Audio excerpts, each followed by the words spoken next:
Hi, welcome back guys. This is your sensei, back with another fanfiction. This is the movie of What If Female Naruto Became Fox. Now before starting, please give this video a like and subscribe to the channel if you want more videos like this. Now let's get into the fanfic.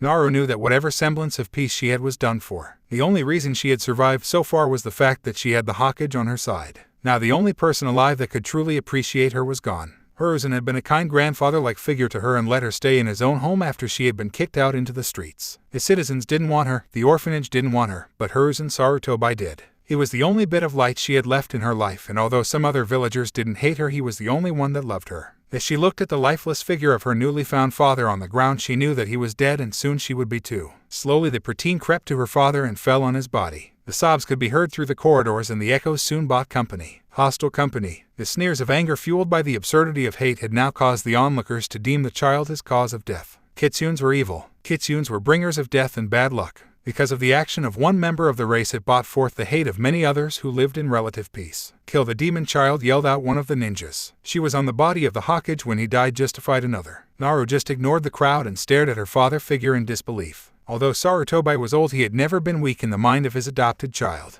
In her mind, he was the closest thing to an immortal and a constant figure that would be in her life. Her image, yet stupid, was the only thing keeping her from breaking. The sneers of hate and the accusations only brought the broken girl to shatter. She questioned herself and wondered if they were right. The screaming turned into violence. The small girl held her arms across her head and hoped to shield herself from the oncoming kicks and stabs. Her mind screamed in protest. She knew it wasn't her fault. It was that damn Danzo's, but who would believe her? Suddenly all the screaming stopped and she found herself elsewhere. Panic rose as she wondered where her father was. Questions flew in and out as she looked at the sudden change in scenery. The place was an oddly dark and wet sewer. The leaks were broken and the water was pouring out in streams. Deciding to find a way out, Naru stood up and walked. She hadn't gotten far before the persistent sound of dripping water made her truly feel sad. It was like she saw every single one of her feelings written into this awful place. Finally come to see your warden, have you, Jinchuriki? Came an echoed voice. Who's there? Naru asked, caught in surprise. No one's told you yet, child. I am the great Kyuubi, you are the pathetic human jailing me. Naru stood there silently. Her mind connected the dots quickly as she understood the reasons. All the senseless hate started to make sense, and some of the theories she made up on her life that she dismissed as stupid became real.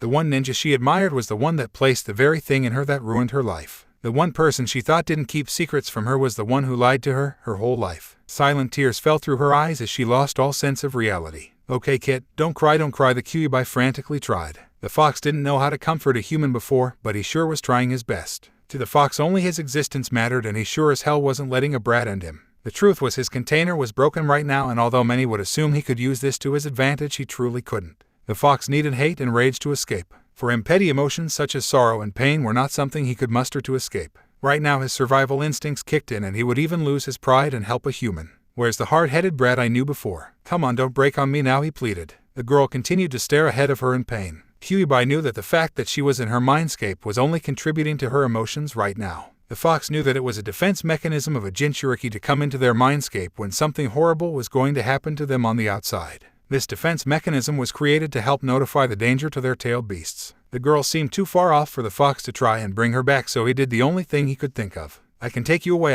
away from all your pain, the fox quickly said without adding his trademark insults for once. Naru looked up with a tinge of hope for a second. Hope quickly turned into suspicion as she knew no reason for the fox to help her. The Kyuubi was a creature even Sarutobi didn't mention without the malice behind his voice. Everything she knew about the fox was bad. Even the insults thrown towards her were always perceived by the young children as comparing her to that demon. The demon fox knew what she was thinking. It was something he had grown accustomed to during his many stay times with his Jinchurikis. They could never truly trust a demon who had no heart, and that was one of the things he didn't mind about Jinchurikis. They weren't dumb enough to just trust everybody, and because of their experiences they trusted even less than the most guarded person. It was an acceptable trait in his eyes and one of the few he liked about humans. Tell me, child, what more do you have to live for here? Can you escape their clutches all by yourself with the limited training from Sarutobi and the even more mediocre training from the academy? I am the only way, the Kyuubi reasoned. Do not play with me, demon. Just because I have lost my heart does not mean I will lose my dignity and jump into your trap. I may be called an idiot, but I sure as hell am not dumb, the Jinchuriki croaked in a failed attempt at yelling.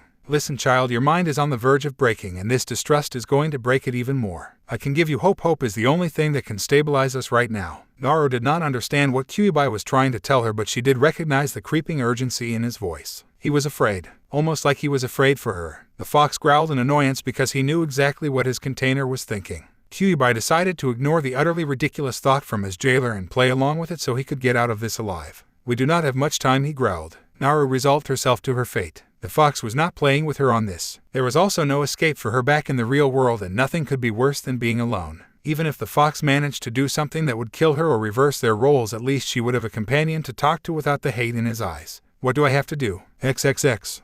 Kyuubi, was this meant to happen? Damn it, your mother altered the seal without me knowing. How did she even do that? Now is not the time. I feel like I'm being stabbed, for God's sake. Naru was flung into a dimension unknown to her as she felt her insides topple painfully. The physical pain was so much that for a second she even forgot about her life and what had just happened. Kyuubi would have been glad that his container had found some other sort of disturbance to take her mind away from her father's death if it wasn't for the fact that he felt his chakra being taken. "This isn't good. Calm down, Naru. Focus your chakra into your tenketsu and release as much as you possibly can," the fox ordered. Naru decided to release her mental link and focused. It wasn't as easy as it sounded. She ignored the painful stabs at her body and focused all her chakra into her tenketsu. Naru noticed how there was some sort of foreign chakra in her body that seemed to keep coming. Finally, after the painful minute of concentration, she finally let her chakra explode from her system. Kyan Cross was a man who had seen some pretty impossible things during his years. He had helped his amnesic daughter Yuki and integrated vampires into a human school. He had even made a vampire hunter protect vampires. He did not, however, expect to see a girl falling out of thin air in his office. Quickly hiding a weapon in his clothes, he ran to the girl to catch her. He noticed she seemed to be in pain and about a bit younger than Yuki was right now. The bright blonde hair and almost perfect skin would be the most noticeable features if it was for the fact that she had a pair of fox ears. Out of curiosity, the headmaster decided to see if it was real or just the eccentrics of a little girl. To his surprise, it turned out that it wasn't a fake. Slowly the eyes of the little girl opened and revealed the brightest blue orbs ever known to man. If Kyan said he was surprised, he would be lying, because he ended up guessing right and seeing a pair of slitted blue eyes. Naru, however, was having a painful hangover while talking to the fox. "What the hell, Kyuubi, what was that?" Naru yelled in her head. "Now, I don't want you to freak out, but I need to tell you something," the fox said very slowly, too slowly. "Why do I have the feeling I will not like this?" Naru asked, completely mentally exhausted. "This might take some time, so don't interrupt. First of all, when I said I could get you away, we are now away. To be true, I wanted to take us to another country, but I did not expect the seal change. We are now in another dimension." "What? Didn't I just tell you not to interrupt?" "That isn't the worst of our problems now, because it seemed your body took in my chakra. Now that would be normal if it wasn't for the fact that you were forced to release your chakra or risk overloading your tenketsu." The fox paused, wondering how he would tell his Jinchuriki news that could potentially send her spiraling downwards into depression again. After a few seconds of intense silence, Kyuubi finally decided to break the news. "Don't freak out after hearing this, and it isn't as bad as it seems. Stop taking your time and tell me. You have become a kitsune." The Kyuubi had been expecting a scream of terror or an explanation, but not a shocked expression followed by silence. To Naru, this was everything she hated. She didn't want to be the very thing that everyone despised. She had worked so hard to be called anything but the title of fox child or evil kitsune her whole life, and now she was that very thing. The fox sensed the reason for his container's distress and couldn't help but feel some sympathy. She was his kind now, and although she was human, now she was family. "I wish I could help you more, and I am sorry for causing you pain, but you need to go now. I cannot keep you in your mindscape forever. Let us pray that whoever found you was a kind man." XXX. Kyan watched as the young girl woke up with a choke and sob. Her clothes were dirty and dripped from various wounds. Whatever happened to her probably was bad if she looked that distressed. Her blurred eyes quickly looked at her surroundings like she had been trained to be perceptive her whole life. Kyan wondered if she was trained like the vampire hunters were, because all of her mannerisms only pointed to it. Naru quickly looked around the room and noted her position and any probable causes of harm. She didn't calm down when all she saw was a normal yet odd-looking room. Her eyes instantly fell on the man in front of her, who held a goofy smile yet almost looked threatening. Naru quickly pulled herself up, only to notice she didn't have the strength. She felt the fox ears twitch backwards in fear as she cursed how it gave away her emotions. It seemed the man finally decided to speak up. "My name is Kyan Cross. Now what's your name, little lady?" Naru blinked at his question. Out of all the things he could ask her, he asked for her name. This man was either trustworthy or someone she wouldn't want to meet. Naru decided to word her sentences warily. 2. "My name is Naru Uzumaki," Naru said as she flinched subconsciously. She silently cursed that subtle move that told so much about her. She did not mean to flinch, but usually when she introduced herself she would get sneers, insults, or spat on.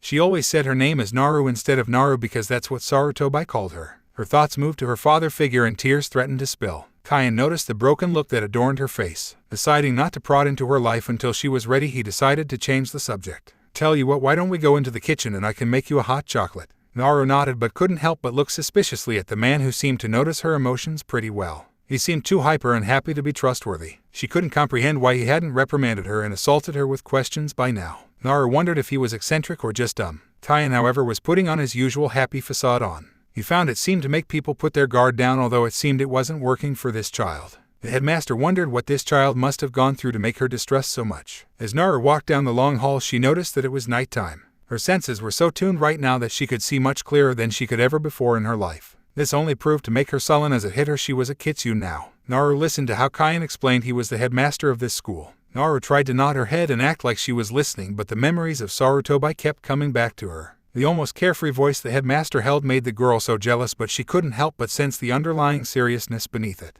Finally, they reached the teacher's lounge and Naru took a seat on one of the most comfy couches she had sat on. Her mind dazed to images of Hiruzen and all that he had done for her. He had taken her of the streets. He had protected her. He had given her the best chance at a normal life as much as she could. Although she was hated by her classmates and although everyone else looked at her with contempt and hate, he had looked at her with love. This time, however, she could not bring herself to cry. What use would that be to her? Would you mind telling me how you got here? Kyan asked, finally bringing up the question. Naru looked at the weirdly dressed man and noticed how serious he was. He didn't look like the joking man he was before. She was secretly thankful that he wasn't acting all joyful when he asked her the question. She couldn't bring herself to stutter and cry in front of a jolly man. Although the sudden change in demeanor brought up wariness she was starting to lose around the silly man. Kyan knew of the seriousness of the situation. He had noted how Naru's eyes were as dead as Zero's eyes after the death of his family. Although many thought that Kyan was an insensitive jerk, he wasn't when it came to the death of loved ones. Even he knew when he shouldn't act the way he did most of the time. You won't believe me, the girl replied. I have seen things that many people would say came from fairy tales. You can tell me and I will believe you.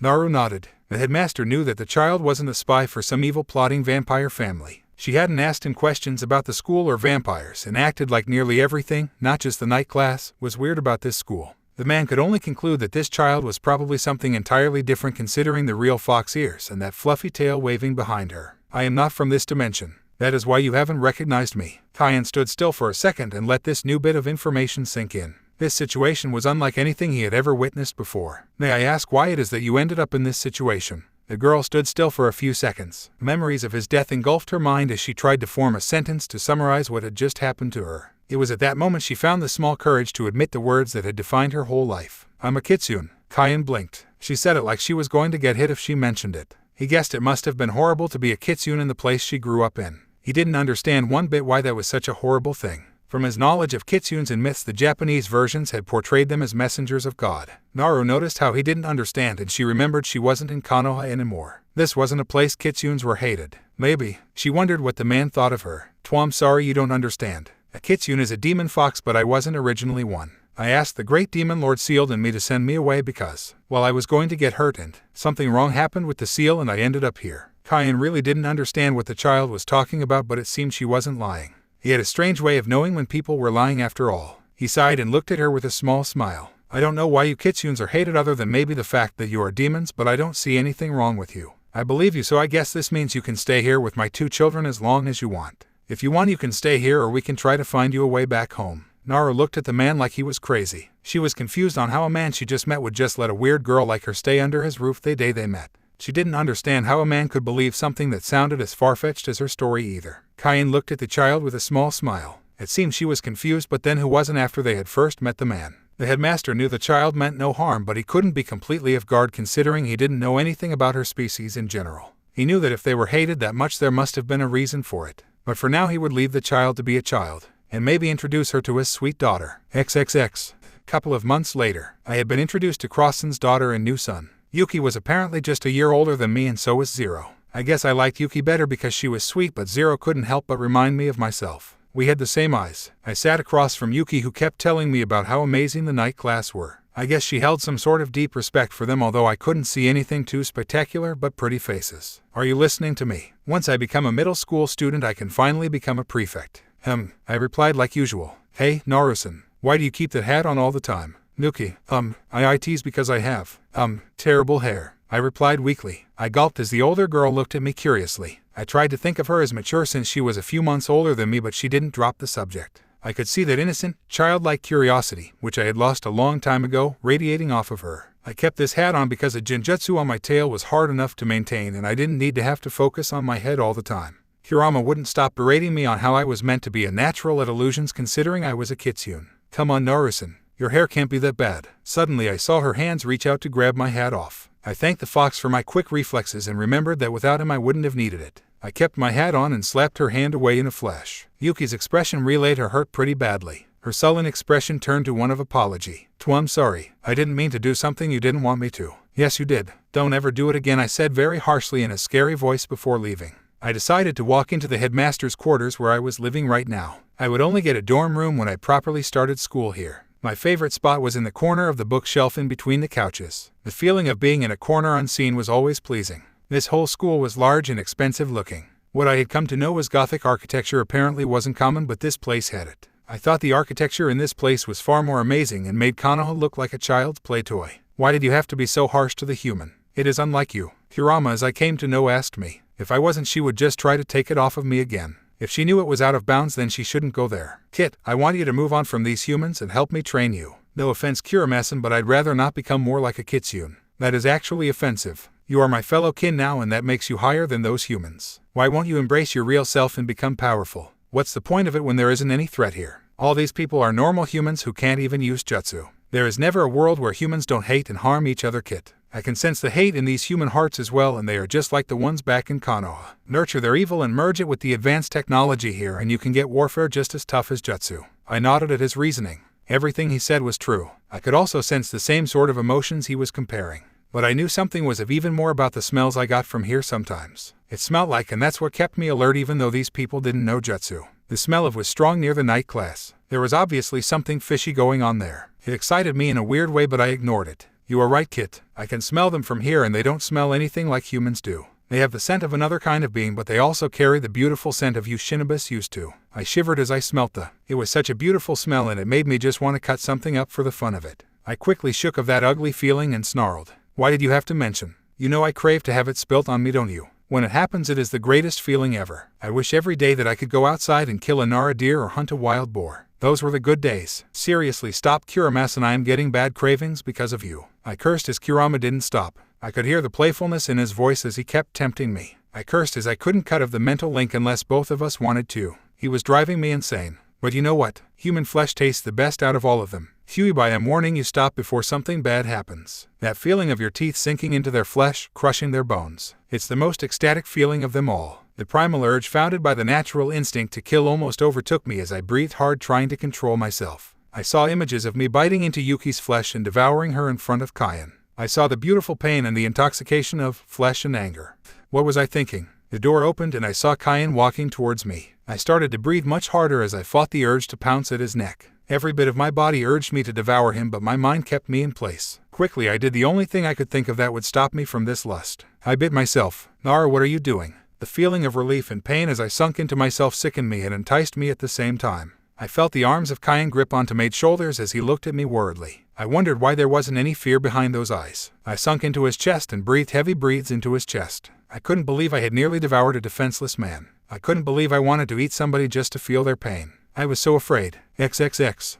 I hugged the girl tightly and patted her back. She was slowly calming down and relaxing. I knew that look anywhere. It was the look of a hungry predator. It almost reminded me of a vampire in his primal rage. Maybe that was the reason she was hated back at home. "Why?" she cried. "Because I know it's in your nature and you can't help it. People like you who try to hold it back shouldn't be feared or hated because you didn't choose to be born this way." I knew I had given too much away, but she needed it. I hated the look of broken children. They were meant to be like Yuki and live happy, carefree lives. Naru gave the look of someone who had seen hardships and had to grow up earlier in life. She was beyond her years, and that saddened me. I had to grow up in a situation like that as well. Coming from a hunter family, I had grown up seeing vampires and death. It wasn't something you would or should show a child during the days they were allowed to be innocent. I hated the fact that any child would have the time of their life when they were meant to be innocent taken away. There are others like me as well, aren't they? Is it those night class students? I looked at her quite shocked. How had she found out so soon? It wasn't like I gave away enough clues to make it obvious that they were different. "How about we talk about this after you get bandaged and I clean the floor?" The blonde girl nodded and I helped her up.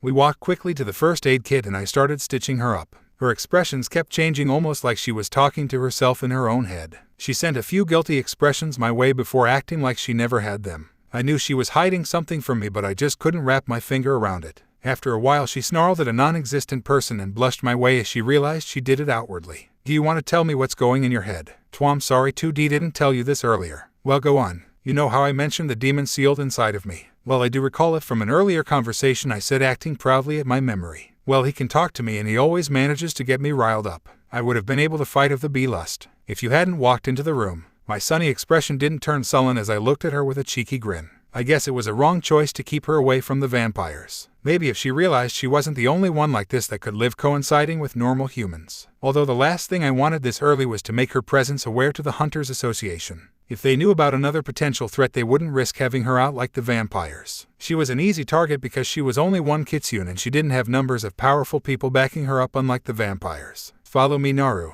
There are some people I want to introduce you to. But it's night, said the girl weakly. Precisely why it's the perfect time to go. We are going to visit the night class students. What are they exactly? Are they like me? You'll just have to find out. You're so cute when you pout, Naruchan. The girl scowled at my antics, but then again, who didn't? Naru quickly pulled the long black sleeve jumper she was wearing to cover her wound. We walked to the night class dorms as I told Naru about manners and the common use of honorifics and name-calling in our world. I tried to act as cheerful as I possibly could and try to take her mind of something that I knew was bothering her. She was trying to be subtle about the discomfort she was feeling here, and it wouldn't have been obvious if I didn't have a good eye. I finally made it into the dorm only to meet with most of the class at the lounge. The heads of most of the vampires turned around quickly. It seemed they could sense something that I definitely couldn't about Naru. Hello, students, I said cheerfully, waving at them. Greetings, Kyanson. What brings you here? Kanim asked. I smiled brightly and pointed at Naru, who seemed to shy away. I guess the suspicious glares coming from the night class students and their red eye from the reflection was slightly intimidating. I noticed the sudden change in her demeanor as she caught herself and stood up tall and unafraid.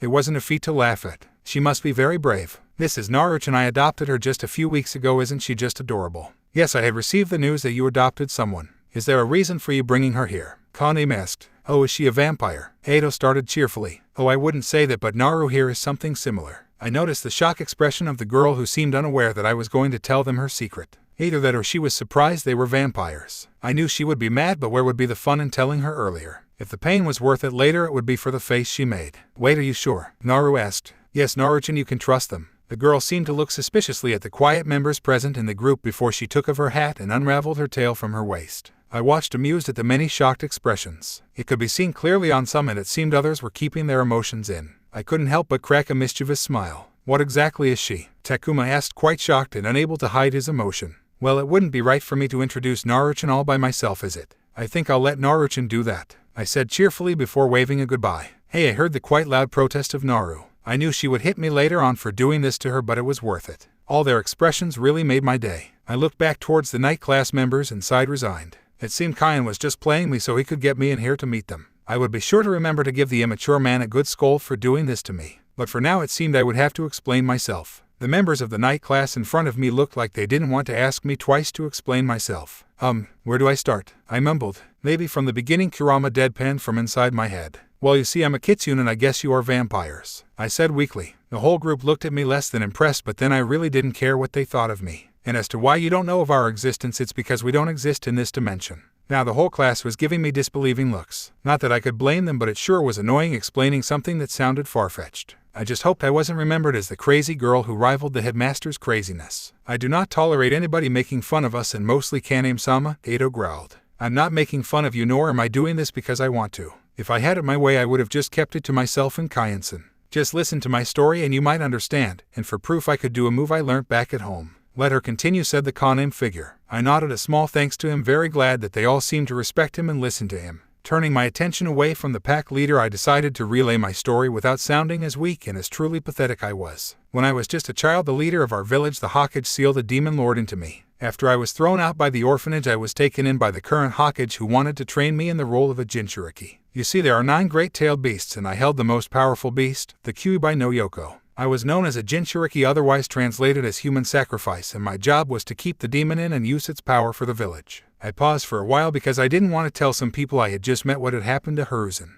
They all seemed to be very apprehensive of me, but I wouldn't expect less. While I trained with the Hokage for a few years and was about to be introduced into the shinobi ranks when he was assassinated, the villagers could never see past the demon in me and tried to put the blame on my bad luck. I was about to be publicly executed when I entered my mindscape and made a deal with the Kyuubi to escape. We could not contemplate how my special seal would affect the jutsu used in me, and I ended up breaking through space and time. I noted that no one had pitied looks or tried to coup me, so I was really happy. It wasn't like I wanted to be looked on suspiciously, but it was much, much better than being coddled. What does being a Jinchuriki entail? Asked the ringleader. Well, I can use foxfire, and because of my previous training I am well versed in what you call martial arts. The curry-llama has given me enhanced senses, these features and illusion techniques. Why don't you show them to us, Naruchan? Asked a blonde man with neatly combed hair. I nodded and did a normal foxfire technique. A few fires started to appear in front of me and I forced them to become different colors because of the intensity of the heat. Then quickly I merged myself into the shadows. I could do these things naturally without training, as I had figured out just a week ago.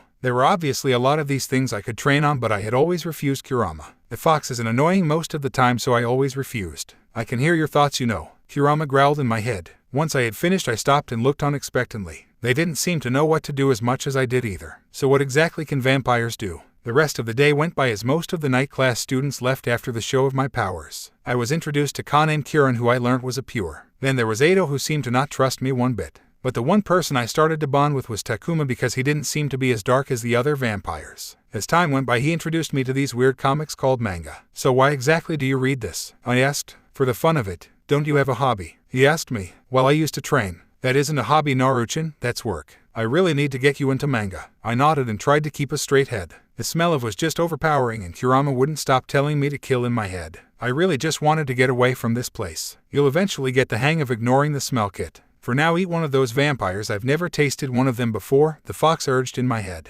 Yeah, but right now it's driving me insane, and can we stop talking about eating people? I retorted. Hey, are you feeling alright? Takuma-san asked me. The truth is the smell of here is driving me mad, and Kyuubi won't shut up about killing something. Say, you don't have rabbits out on the field that I can hunt, do you? I asked, annoyed at myself. Takuma chuckled at my question. I guess it wasn't something anybody just casually asked around here. From what I knew, vampires drank humans, so asking for animals to hunt would be ridiculous. I don't think so, but we have some pills. I nearly blanched but managed to keep a straight face. I could handle hunting animals, but humans were just out of the question. Although I wondered what they taste like. I slapped myself out of my lust state and decided I would much rather sink my teeth into a rabbit right now. A rabbit would be so good right now, I whined. I could ask the chairman if he could release some of those poor cuties out there for you. Takuma chided. That would be great, since I was dreaming of hunting them on a field since the day I came here. I bet you Konoha would have been a much more satisfying place to hunt. I said with much less disgust at myself than a few weeks ago. You didn't tell us much about Konoha. What is that place like? Takuma asked, much to my despair. The place is always so full of life, and it's one of the elemental country's strongest shinobi villages. Recently though, the place has changed from what I had learnt from in history. I have some clues of what will happen after Sarutobi's death, but it isn't good.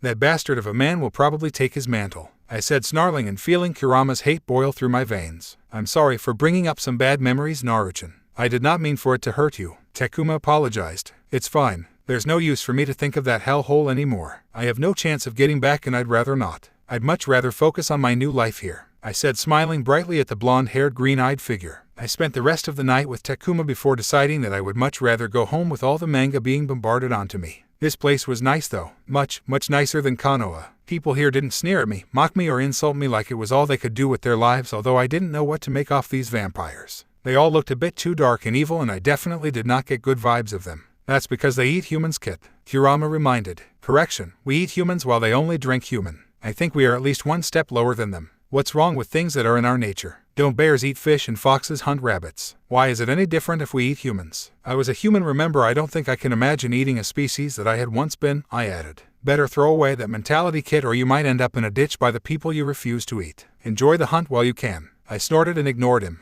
No matter what that fox said, I would not listen. I was definitely not eating a human in my lifetime. I made my way into my new house and walked in on Zero. That boy never had anything but a sneer on his face. I nodded my hello to him and decided I would start reading the manga Takuma had given me. Not soon after Yuki walked in, I decided to spare her a glance and go back to reading the book, which seemed to be really boring. Why do none of you talk? Don't you want to make a campfire and tell scary stories? Yuki whined. I snorted. Why would you need scary stories when you're practically living among one? I joked, thinking of how I was a demon kitsune. You know about the vampires? Yuki asked, perking up. I was nearly about to correct them about what I meant when I remembered I wasn't going to tell them. This, however, seemed to also catch Zero's attention, and it reaffirmed my theory that Zero had a run-in with vampires before. From what I knew of him, he was silent, hated night class students, had bad nightmares at night only Yuki could help with, and he was darn touchy about what the chairman always told him. Yep, I met them today. They don't seem too bad, but you better be careful, Yuki, or they could bite. I joked with as much emotion as a zombie. I was about to snort when I realized that they took that seriously. Didn't anyone understand when I meant things as a joke? I was just joking, Yuki. It seems they have pills or whatever to keep them in check anyway, I said, reassuring her. I wouldn't count on it. Those pills can't cure their real hunger, Zero said, finally speaking up. I could hear the hate in his voice when he said vampire. I could only imagine what they had done to him to make him hate them so much. I pondered on what he said and came to the conclusion that pills only quench the hunger slightly. Why can't they just have a portion of the banks? I asked out of nowhere. The two siblings looked at me like I was crazy. I realized that their true hunger was the hunt and the living, I guess. It must have not given the same feeling of pleasure to drink from a bottle than it is from a living human being. I felt the thoughts of myself sinking my teeth into their necks and ripping their jugular veins out from their neck. I felt my teeth lengthen and my hunger rise within me. It actually felt like I was going a week without real food. The last time I had hunted it was a small mouse that I killed quickly. It felt so great, but I was sickened afterwards. Like I said, kid, you better start eating. A kitsune can only last a certain time before they want to rip their way into the human heart and devour it. I kept a straight face in front of my new adopted siblings and tried to ignore the hunger. They looked so nice, and that's why I needed to get away from here before I took things too far. I knew the myths of the kitsune. They were creatures who disguised themselves as beautiful men and women and attracted their prey before they ripped their heart and ate it. The nature of the fox inside of me wanted it so bad, but I knew I couldn't have it. Quickly I stood up, put the book down and snorted. I think I should get to bed, although there are only 3 hours till morning. Quickly I walked out of the room in a normal pace before sprinting to my room and growling in hunger. How much longer could I last before I needed to do that disgusting deed again? I would really need to remind the headmaster to throw some rabbits in so I could hunt them. Are you hungry, Naru? I turned around and saw Kyan and growled. Why must he always walk in when I'm starving or trying to get away from humans? Could you please release some rabbits or something for me to hunt? I said, panting between words. I snarled as the man gave me a sad smile and brought out a cage with a rabbit in it. Why did he have to show me pity? I hated the way he looked at me. It was like he was wishing for some sort of alternative when he knew there was none. Either I starve myself or I succumb and hunt something or another. I'll release it outside for you. I nodded as I huffed before gaining my bearings. The very thought that a hunt was on its way was enticing. I want to just jump the rabbit in the cage and do it now was tempting. We finally reached outside before the headmaster threw me a glance and released the rabbit. I let go of all my thoughts and focused on my predator instincts. I felt my body transform into that of a fox before I felt the surge of power, hate, and lust blank me out. XXX. I found myself again with wide hands and face surrounded by the beautiful scent of pain and death. It was awesome yet revolting, quenching yet barren. It was everything great and horrible put together. I nearly choked as I saw Kyan looking down on me. I wondered if he was disgusted. He probably didn't think of me the same anymore. That's when he handed me the cloth and didn't look at me different. Thank you, I said silently before wiping my shame away. I gave one quick look to the previously cute little rabbit and I blanched. I could remember the feeling of ripping its legs off and slowly taking my time to kill it. I choked thinking about the nature of how I had killed the poor creature. I got up and walked with Kyan back to the house. Kyan really couldn't help himself by acting awkwardly while trying to comfort me. I was thankful, but I still couldn't see him the same way I saw Sarutobi. I saw him as a man who tried to give me a life and a father figure. I saw him as someone who took me out of the darkness that loneliness brought into life. Headmaster Kyan could never replace Sarutobi. The man would always have a place in my heart, but he would never be able to fill up the hole from Herzen's death. I was walking down to the door when I saw Zero jump into the way. I was surprised, but I didn't know what was coming either. Kyan, however, surprised as me, was looking at Zero like he knew what was going to unfold. Why did you bring a vampire into this house? Zero asked the man. I was startled at how I was found out. How did he know about my beast nature? Did he see me doing that? Zero, she isn't a vampire. The headmaster defended. Don't lie to me like you lie to Yuki, because I won't work. I can smell the on her. I refuse to live under the same roof as that being, he growled. I was slightly taken back as I remembered the same words being used on me when I used to stay at the orphanage. I remembered the cold showers, the unfair punishments and humiliation. Quickly I put on my usual cold and stoic mask before I looked at Zero and sneered. It doesn't matter what you think, Zero, because this isn't your house to decide what happens in it, but if you want me to leave so desperately, I will. I snarled his way before walking to my room and closing the door. XXX. Why did you do it? Don't you know what a creature like her could do to Yuki while she was asleep? Zero yelled. She is not a vampire, I sighed. Don't lie to me, snarled Zero. Are you going to drop this subject and apologize to Naruto or not? I asked, losing my patience. I sighed yet again as it looked Zero wouldn't be apologizing to Naru. It must have brought back bad memories when he said those words to her. It saddened my heart, but I could never show it on the outside, so I quickly put on a ridiculous smile and walked inside the house. Naruto, why don't you come down? I called from downstairs. I saw Naru come down to my surprise. She didn't look like the kind of child to listen to their elders, and although she clearly didn't want to, her distaste wasn't displayed by her expression. I wondered just how much she had been forced to obey orders. From what I heard, she had been trained in a militaristic way which might have caused the obedient behavior. What is this about? She asked in her usual stoic voice. Why don't you prove to Zero here that you aren't a vampire? I asked with an oblivious smile on my face. Why? Don't make me give away my secret to a boy I just met a few weeks ago, she pleaded. I'm older than you, Zero pointed out with a grunt which only made Naru sneer. I'm not making you Naruchan, I'm asking as your beloved father to show some love to your sibling, I cried melodramatically. Asking, said Naru to herself, slowly breaking my heart before her expression turned slightly annoyed. You aren't my father, by the way. There were a few moments of tense silence in which I cried my crocodile tears and gave Naruchan my puppy dog eyes. I could see her will slowly break as she succumbed to my cuteness. Okay, fine. But this is only because you have given me a home and it's not because I want to prove something to you, sneered the kitsune at the white-haired boy. Zero snorted and waited for whatever was going to happen. I knew he suspected her to still be just another vampire, but I couldn't wait to see his face when she revealed her true self. Naru's normal stoic expression seemed to crack as a tinge of fear and self-hate traveled to her features. She took off her hat and unraveled her tail. XXX. I did not expect to see a pair of fox ears and tail as proof, but it happened. The fact that she wasn't a vampire helped her with the benefit of doubt, but that did not change the fact that she wasn't human. What exactly are you? I asked, still suspicious. I'm a kitsune, a demon fox, she said sadly. Are you harmful to humans? I asked, remembering why I was adamant against vampires as well. See, I won't be accepted here. There is nowhere in the universe I can go that can accept someone like me, Naru said with that emotionless face I saw on many vampires. You aren't leaving, Naruchan. This is actually the only place in this world that can truly accept you. This is the only school where both vampires and humans can coincide. Frost said, much to my displeasure. I grunted, leaving it behind. As long as she wasn't those noble Ed vampires I was fine, but I wasn't comfortable knowing that there was someone other than me who could potentially harm Yuki. Don't do anything to Yuki and I will be fine, I growled. Naru nodded but didn't say anything else. I walked away and silently shut the door to my room. The one thing left to do was search up things about kitsunes and what they really are. As I searched on my laptop, I realized that they were portrayed in many ways, but most of them were cunning tricksters. There was usually one truth to the mythology with some flaws here and there because humans usually speculated. I knew it would be the same for the kitsune myth. If they truly did exist, then there obviously would have to be some sort of truth to one side of the myth than the other. After a while I came upon a myth that caught my attention. It had said that a kitsune was a creature who used their Yule appearance to lure their human prey and eat their hearts. I cursed as much more horrible things about the demon kitsune were mentioned. I typed in demon because that's what Naru said about herself. I was cut from my research when I heard the door knock. I was expecting Kyan to go tell us to sleep since we had stayed up the whole night, but it wasn't him. I was rather surprised to see Naru walk in. I snarled at her, unable to hide my distaste for anything that could possibly harm my new family members. Look, I know you're a vampire of sorts too, and I don't understand why you hate me if you are one as well. How do you know? I specifically told Headmaster Cross not to tell anyone. I growled. I know because the demon inside of me told me of your smell, which I seemed to miss out on because I thought you were a normal child. But I just came to tell you that I will definitely not harm any of the students in this school, and I will not harm Yuki. This is a promise, I said, holding out my hand. She looked almost certain of the fact that I couldn't help but pull out my hand in trust. I had promised myself the same thing, that when I grow up and become a level E I would kill myself and protect Yuki. I knew I would control my lust, and for some reason I knew Naru could too. But there was something she said that was of. What do you mean by the demon inside of you?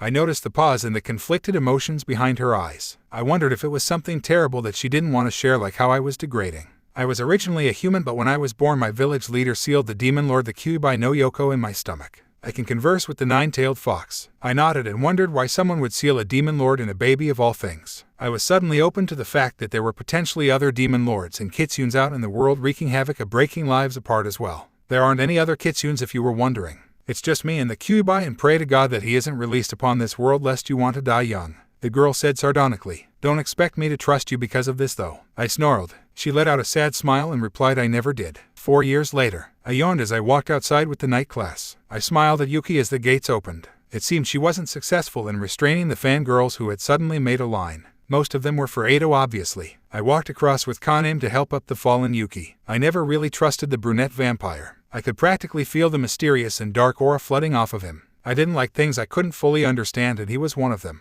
His intentions towards my Yuki-chan were something I couldn't accept just yet. I glared unconsciously when he helped Yuki up, and I felt some sort of relief when Zero grabbed his hands and pulled it away from her. Don't touch her, he said. Scary. Don't worry, Mr. Disciplinary Comedy, I had no intention of harming her, Kanem said before walking off. Yuki-chan, I think you should be careful around that guy. I don't trust him, I said softly. But I trust you, Naru-san, and you're a vampire. Don't worry about it. I need to go now, I said before waving a goodbye towards my siblings. XXX. I sat in class totally not bothered to listen to the teacher. The scent filled the night class dorms almost all the time. It drove me mad, and sometimes I wondered if I was already insane. I was slightly sad that I couldn't attend normal classes with the humans, but then again I was a demon and I was nocturnal. I would much rather spend my night running in a forest murdering a poor animal than to stay in class and study the history of vampires. Unfortunately, Kyan decided that I looked gorgeous enough, and since I had a beast pedigree, that I could cut the fit. The only thing I had gotten out of class was how dangerous it was for my existence to be known. If the vampire world and the Hunters Association knew of this, they wouldn't be letting me free. I was, after all, a minority group of one. Kyan had told the class and the teachers to keep my secret so that I could live the rest of my life free, which I appreciated. It was sad that it was no secret that the rabbits out in the field were for me to kill when I was hungry. It was demeaning to hunt rabbits like a wild animal every day, but the curry-llama didn't think so. In fact, he had a superiority complex. Humans were also on the menu, and so was any living creature with a heart big enough to rip out of their chest. Vampires only had to live looking at humans, while I had to live looking at practically every living creature big enough to rip into shreds. Takuma was really the only person I could completely call a friend. He seemed very unvampire-like, unlike the rest of the group. The rest of the vampires made me very, but he didn't seem like them. He seemed trustworthy. It didn't matter though, because I knew exactly what our true nature was like. To be honest, the only upside to being in the night class was that I could let out my tail and my ears and not have to worry. It didn't matter if the students or the teachers saw me, because they were all paid into secrecy. As long as whatever council out there didn't know of my existence, then I was fine. Outside of class, I was just a normal human female. I couldn't help myself but fall asleep. I felt a sudden flash of pain on my head as I got up to see the ruler fall behind me. Apparently I had dozed off. How could a teacher be so boring as to make a nocturnal student fall asleep at night? Mrs. Cross, if you can't stay awake at night, I suggest you attend the day class, he growled. That is a common misconception, sir. You see, I am nocturnal, I explained. Would you at least act like it then? He asked, sighing. I nodded. It was hard to stay awake most mornings and all nights. Yuki and Zero would usually wake me up to have dinner and such, which was now my breakfast. With all the classes on, I never had a chance to hunt, and I was damn thirsty right now. The only bliss I had was sleep, but mostly it was because the teacher was darn boring.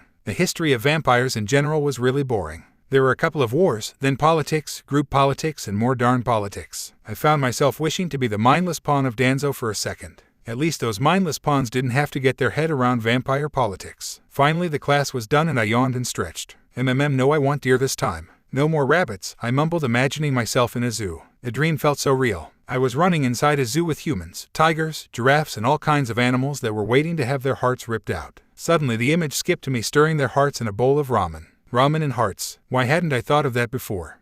I ignored the cry from nowhere as I slurped my tiger heart from the bowl. No, I wanted a wolf heart now. Huey always said wolves put up a great fight. Naru, Nareu. I woke up with a jolt as the scenery changed dramatically. I was back in the classroom instead of the zoo, and I noticed I had been drooling. I quickly wiped of the drool and looked up to see Takuma. Takuma, why'd you have to wake me up? I asked. You were mumbling something about deer, ramen, and wolves, he said, chuckling. I blushed. That was definitely embarrassing. I had the dignity to blush as I looked away. So class has ended. I should go meet Yuki, I said, smiling. Yeah, but you seem a bit too tired. Are you okay? He asked me. Yeah, I just feel like ripping something to shreds, but at the same time I don't. It's disgusting to have to take out the every time, you know. I asked. Not really. You could take the tablet, he offered. No thanks, I have some chicken hearts for lunch, I said, taking out a container full of raw chicken hearts. Most of the night class students still blanched when they saw me eat the organ. I never could grasp why when they had to bite into a moving and alive human for their lunch. At least mine was dead once I had ripped its heart out, and thankfully I hadn't done it to a human. Yet, Kurama added into my mind. I'm not eating a human Kurama, I growled back at him as I ate the unsatisfying heart. It tasted horrible. I wanted the exhilarating thrill of killing my prey for once. Maybe I could live in the place called Africa and have an endless supply of lions. You know, I just had a dream of eating my hearts with ramen. It looked tasty, you know, but I doubt it will taste the same with all over it, I explained. Sure, Naruto. Just make sure you don't spill it, Takuma said, getting up to leave. It seemed Edo was annoyed at Zero today. After the way Zero acted towards Kaname, it wasn't a surprise. The vampire had always been protective towards Kaname, and it always made me very. Of course, Ikiju Takuma was also a dedicated follower of Kaname, but he was just too nice to be like the rest of them. Who does that human think he is anyway? Touching Dorm President's hand like that, he growled as he scribbled his doodles. Ruka-san took the notebook out of his hands and spoke. This looks like the doodles of someone who's in love, she teased in her monotone. Please, I could destroy that disciplinary committee any second, yelled Edo, much to my displeasure. Yes, and they do have that girl. She looks quite yummy, Shiki said, making me slam my hands on the desk as I stood up. Don't even think of touching a hair on Yuki-chan's body. I will personally tear you apart myself, I growled as my lust grew. I ate the rest of the hearts in displeasure before I ate a couple of breath mints and made my way to my home. I walked out and saw Yuki walking around for night patrol. She looked at me and sighed. You know you aren't meant to be here, she said. But when has that ever stopped me? I asked. I'm meant to be keeping patrol to keep you safe, she retorted. Yeah, but I'm stronger than you, so maybe I should be the one doing the protecting. I think what you're meant to be saying is that you're protecting the day class students, right? I asked. I know you aren't a danger to them, Naru-san, but some of the others may be, she said softly. I know, I said, pulling my hat down a bit further. Yuki's eyes always trailed to my hat. She didn't know I was a kitsune. In fact, she was the only person I knew in this whole place that didn't know who I was. Crossen always made sure that she didn't know anything. It seemed like he was a bit too protective of Yuki. It was considerable since she was his first adopted child. My existence was only limited knowledge to the night class and zero. Yuki thought I was a vampire. Crossen always told me that I needed to keep my secret above all else. No human or another vampire should ever see my ears and my tail. I saw it in his eyes that he feared for what would come after that. I feared for it as well. Somewhere deep within me I just knew someone would find out about my true identity. I'm going home, I said, making my way away from my older yet somehow littler sister. I let myself indulge in the constant beats Yuki's heart produced. It made me so excited, and I both hated and loved it. The lust threatened to take over until I smelt Zero come by. The red haze faded from my sight as I was left with the embarrassment that I had even considered doing that to Yuki. Zero narrowed his eyes on me as he noticed what I had nearly succumbed to. I looked away in shame and quickly walked by him. XXX.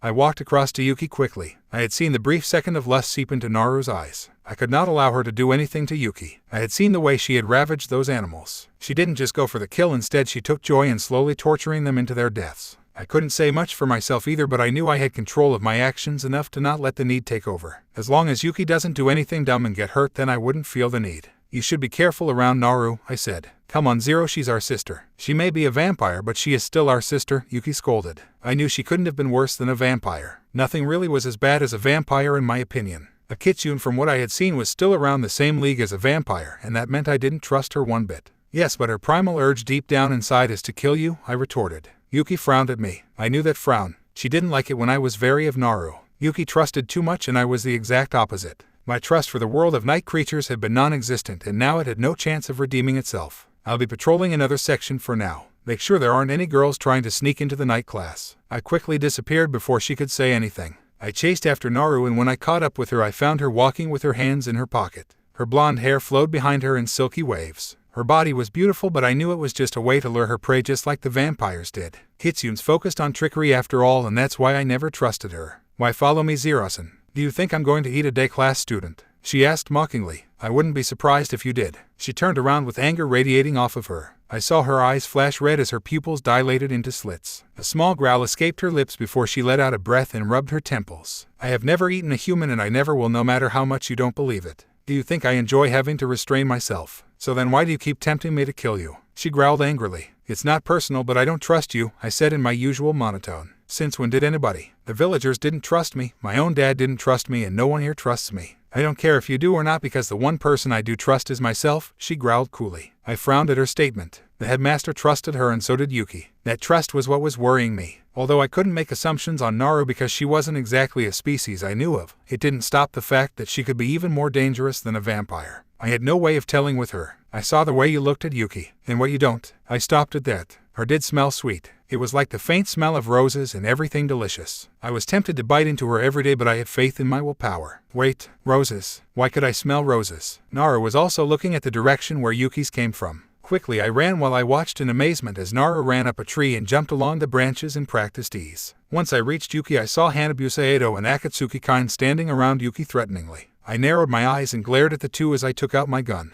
Naru jumped down from the branch and pointed her kunais at the two boys. Get away from Yuki-chan, Naru growled dangerously. Geez, we were only licking a bit from her arm. It was not like we bit into her or something, Edo said. If you touch another hair on her, then I'll blast you, I threatened. The two backed away and erased the memory of the two frightened human girls. Naru hugged Yuki, and I had to hold back and not push her away. I walked up to Yuki and looked at her in worry. Gosh, Yuki, don't ever fight vampires again. Leave it to me, okay? Naru scolded. I don't think that is necessary. I am Yuki's partner, so she should come to me, I reasoned. I'm sure Yuki-chan likes me more, don't you, Yuki-chan? Naru said as she hugged the blushing Yuki to her chest. You might rather not show, Yuki said before she was completely buried and Naru's unable to breathe. See, even Yuki-chan said she likes me more, the kitsune said cheekily. Hey-chen, was my reply. Damn it, you're like a Sasuke clone, she growled. Who's Sasuke? Yuki asked curiously.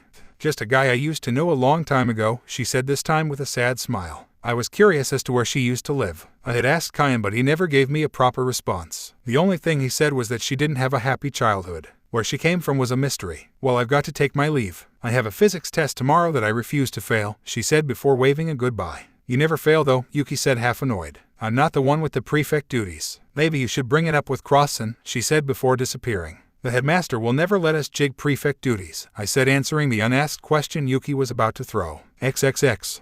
I walked into the bathroom to see Yuki blow-drying her hair. She looked shocked when I just walked in, but then again who wouldn't? Hey, you can't just barge in like that, she yelled. It isn't my fault that this is the only bathroom available right now, I retorted. Don't get naked in front of a girl, hey. You just thought it doesn't matter because she isn't a real girl, right? I sniffed her in both disgust and want. Her did smell sweet and I hated myself for even thinking it. She quickly got over her annoyance before she went to blow-dry her hair again. You still smell like, I commented. You know, according to the legends I might just turn into one, she said, shocking me. You know, 10 years ago I was attacked by one too. I might just be a bit too delicious for them. That just means I have to be a bit more careful, she said, oblivious to my urge. I looked at her neck and I felt that primal urge overtake me for a second. It was like fighting against a raging sea. You could push through it, but it would and could never truly end until the storm died down. I quickly ran into the shower and shut the door. Damn it, Yuki, don't come close to me, I muttered. I heard the door open and this time I knew it was Naru. She probably sensed my lust. Come on, Yuki-chan, you little pervert. You should leave unless you want to peek on a naked Zero taking a shower, she teased, although I could hear the underlying worry. Hey, I'm not a pervert, Naru-san, Yuki protested. I waited until I heard them both leave until I sunk onto the ground in relief. Thankfully, Naru had taken her out before I would. XXX. Everyone seems so excited today, Takuma stated. Noda, they're a bunch of lovesick females. There's nothing worse than those turds that ruin the image of females all around the world, I grumbled. You really hate them, don't you? Takuma asked. Of course I do. They're giving females around the world a bad name, I growled. I wonder how many chocolates I will get. So Akatsuki, what do you say? Do you want to wager on who will get the most? Ado asked. This is so annoying, Shiki groaned as Takuma and I walked down the stairs. Don't worry, Shiki, I'm sure you'll get a lot of chocolate, Takuma said in usual friendly manner. All of our eyes to Kaname. Most of the vampires here worshipped the ground he walked on, but I sure as hell didn't. If I went over 5 tails, I was sure I could defeat him any day. Vampires may have been stronger than an average human, but they weren't trained to fight. Their finesse on their abilities would inevitably be their downfall. Lord Kaname, Ruka said happily. Shall we proceed? He asked, smiling. We all walked out as I skipped behind Takuma. I waved a hello at Yuki and proceeded to glare at Kaname when he said a friendly hello. I swear that guy had some sort of deep dark secret. When he stopped and turned around, the whole group stopped as well. I stopped only because everyone else did. The one person I was definitely not going to be following ever was Kaname. I didn't see what everyone thought was so great about him. Hello, Zero, he said before leaving. If you want a challenge, I'll be waiting for you, Zero said with restrained anger. Kaname didn't say anything as he left. I looked at my siblings in worry. I didn't like how they were interacting with Kaname. Yuki was too in love and Zero acted like he wanted to bite the pure's head off. I sent them one quicker worried glance before I left in case one of my fans decided to bombard me. The day class was full of fanboys and girls, although there was no doubt the female population was worse. XXX. The next day we had to get up in the morning, much to my displeasure. I wore my white uniform and walked into the lounge. Takuma said hello, but apparently I was late, so I ran up to the gates with the rest of the crew. I pulled down my beanie and made sure no one would see a millimeter of my ear. Everyone get in line, Yuki yelled at the fangirls, boys. I groaned. This was going to be a hard day. I was tired, sleepy, and all these humans were so tempting to rip apart into shreds. It didn't help that I was hungry and a human heart looked so good right now. This is going to be so fun, Ado said excitedly. This is too troublesome, Shiki muttered. Can't I just go and sleep the whole morning? I whined. I don't think you should do that, Naruto-chan, I'll bring you some chocolates. Takuma offered. Look at all those fangirls sucking up to Lord Kaname, Ruka said angrily. Tell me about it, I growled as I looked at all of Takuma's admirers. Something in me just wanted to jump at them and tear them apart. Who did they think they were touching him like that? I couldn't help but let out a small growl. Careful, Naru, Ruka, you both look scary, Akatsuki warned. Not as much as you. Why don't you smile when they give you chocolates? Ruka retorted. I resent the fact that I look scary. What reason would I have to look scary? I asked angrily. You like Takuma, don't you? Ruka asked with a sweat drop. Is it that noticeable? I asked. Yeah, it is, Akatsuki deadpanned. I took another glance at Takuma and shook my head. I'd never heard of a relationship between a kitsune and a vampire before. It certainly would be interesting if I ended up in a relationship with a vampire. My mind pondered what a kitsune, vampire baby would be like. Wait, why was I thinking of something like that already? It's because it's in your nature, Kit. You want to get into his pants, Kurama chirped in my head. Shut it, Fur, I accidentally said outwardly, only to have most of the vampires stare at me weirdly. Thankfully, a random human had decided to come give me a chocolate. I took it with joy and started eating it. Unlike the other vampires, I wasn't too worried about my looks, and hence why eating some chocolate wasn't going to kill me. Hopefully this day will only get better. I had just jinxed myself this morning. Right now it was night and Takuma was sitting next to me humming while reading those stupid letters. I had just about had enough. Why didn't I think of making him a chocolate? I've never cooked anything in my life except for ramen, so that's probably why. The class was empty and I knew why, but apparently Kaname didn't. Where did everyone go? He asked. Right, no one's here, Takuma said as if he just noticed. Where did they go, Takuma? Naru. Kaname said with a raised voice. Could we let this go? Takuma asked. They went to fight Zero, I said right after Takuma tried to cover for them. Hey, why did you do that, Naruto? He asked, hurt. You kept reading those letters with an idiotic face, so I thought you deserved it, I replied sadistically. My eyes went from the crocodile tears of Takuma to the cold demeanor of Kaname. I knew he didn't trust me. He didn't even know where I came from, and nobody here ever discussed it, thankfully. Why didn't you rush out to protect him? Kaname finally asked. If it were Yuki I would, but Zero is a big boy now and he has to face his own problems, I said, looking bored at my nails. The truth was I never viewed him as a brother. He was more like the annoying guy who was a major hypocrite. He was a damn vampire and he had the galls to tell the vampires and me to stay away from Yuki. He was even more unstable than us for Kami's sake. My mood was ruined now and Takuma's constant jolly humming was annoying me. I glanced at Takuma very annoyed. It seemed he had forgotten about me and went back to reading the notes with a happy tune. I had just about had enough of his idiotically happy face. I clicked my fingers and Foxfire consumed the whole pile of chocolates instantly. Why'd you do that, Naruto?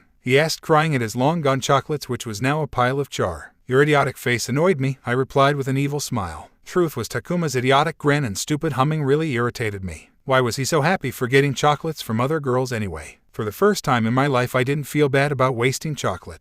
Did I really like him that much? Nah, it was just like any other stupid crush, right? Not that I would know since I haven't had any other stupid crushes yet. Kaname had just told us about the surprise dorm inspection. I paled a bit. There were a few things I had bought from my birthplace to here. Things that were hidden in my clothes that I could not allow anyone to look at or touch. I sat quietly, not urgently moving, just so that no one would suspect me. TCH, this is annoying, Ruka said in her usual cool. I don't mind, it's not like I've got anything to hide, Shiki added. True, but in the spur of the moment you can truly see what the dorm is like, Takuma said, sipping his tea. Oh, you mean like those briefs you always leave lying around because you can't be bothered picking them up? Shiki said. Hey, those are mine. Those are made from the finest silk you can find and sewn by the best tailor around. Those briefs could be left anywhere and I still wouldn't be embarrassed, he said with sparkles around him, unashamed. I blushed profusely at the image of Takuma's used briefs lying on my bed. Before I knew it I had gotten a nosebleed and practically everyone there knew why. I blushed and decided it was my quit to leave. I had a weird experience of vertigo. I'll be going to the toilet now, I lied before rushing away. Not long after I heard Takuma calling for me. I was sort of freaked out that Ado even had a collection of items broken by Kaname.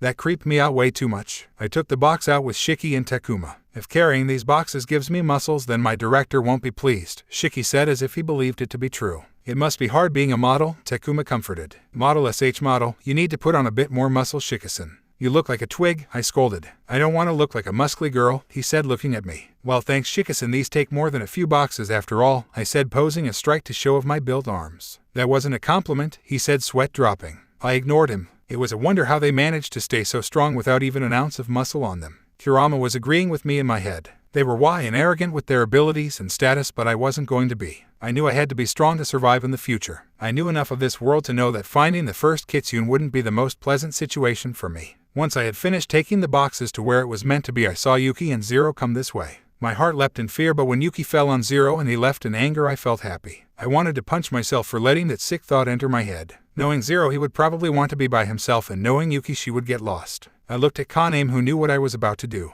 You shouldn't follow them. This is their problem, he ordered more than said. You may have all the vampires here wrapped around your finger, but you do forget I am not one of you. We kitsunes are loners and we do not bow to any kind, I said in a seriously low voice. Kurama was growling in agreement and acknowledgement at my conviction. I had come to acknowledge the fact that I am a kitsune now, and I embraced it. Although most of the vampires here saw it as a lower status than them, I saw it differently. They were yet to see my true power. Kaname was slightly frowning at me, but I decided to leave after them anyway. I frowned as I couldn't catch sight of Yuki. What did Zero think he was doing leaving her like that? Despite Yuki being older than me, she was much frailer. The event 10 years ago still shook her to this day, and she was far from getting over it. I thankfully at least caught sight of one of my siblings. Sadly, the sibling I had spotted was Zero. What do you think you're doing eating ramen when your little sister is no doubt lost? I asked. You're not the type to get lost, Naru, he grunted. Not me, Yubaka, I'm talking about Yuki-chan, I said angrily. I'm sure she's fine, he said before we both felt something in the air. It was the scent of fear, and more to the point the scent of Yuki. I didn't spare him a glance before I used my shinobi training to body flicker my way there. This time I wouldn't wait for Zero, nor would I hold back against whoever it was hurting Yuki. Once I reached there, I saw a large clock tower. My kitsune senses were tingling and a burning rage threatened to take over. An image of Yuki in pain was something I just didn't want to see. I refused to let another member of my family die. Hurrican's death was all I could possibly handle. I couldn't lose Yuki. I saw the figure of a demented vampire. I reminded myself that this was what truly happened to someone that was turned.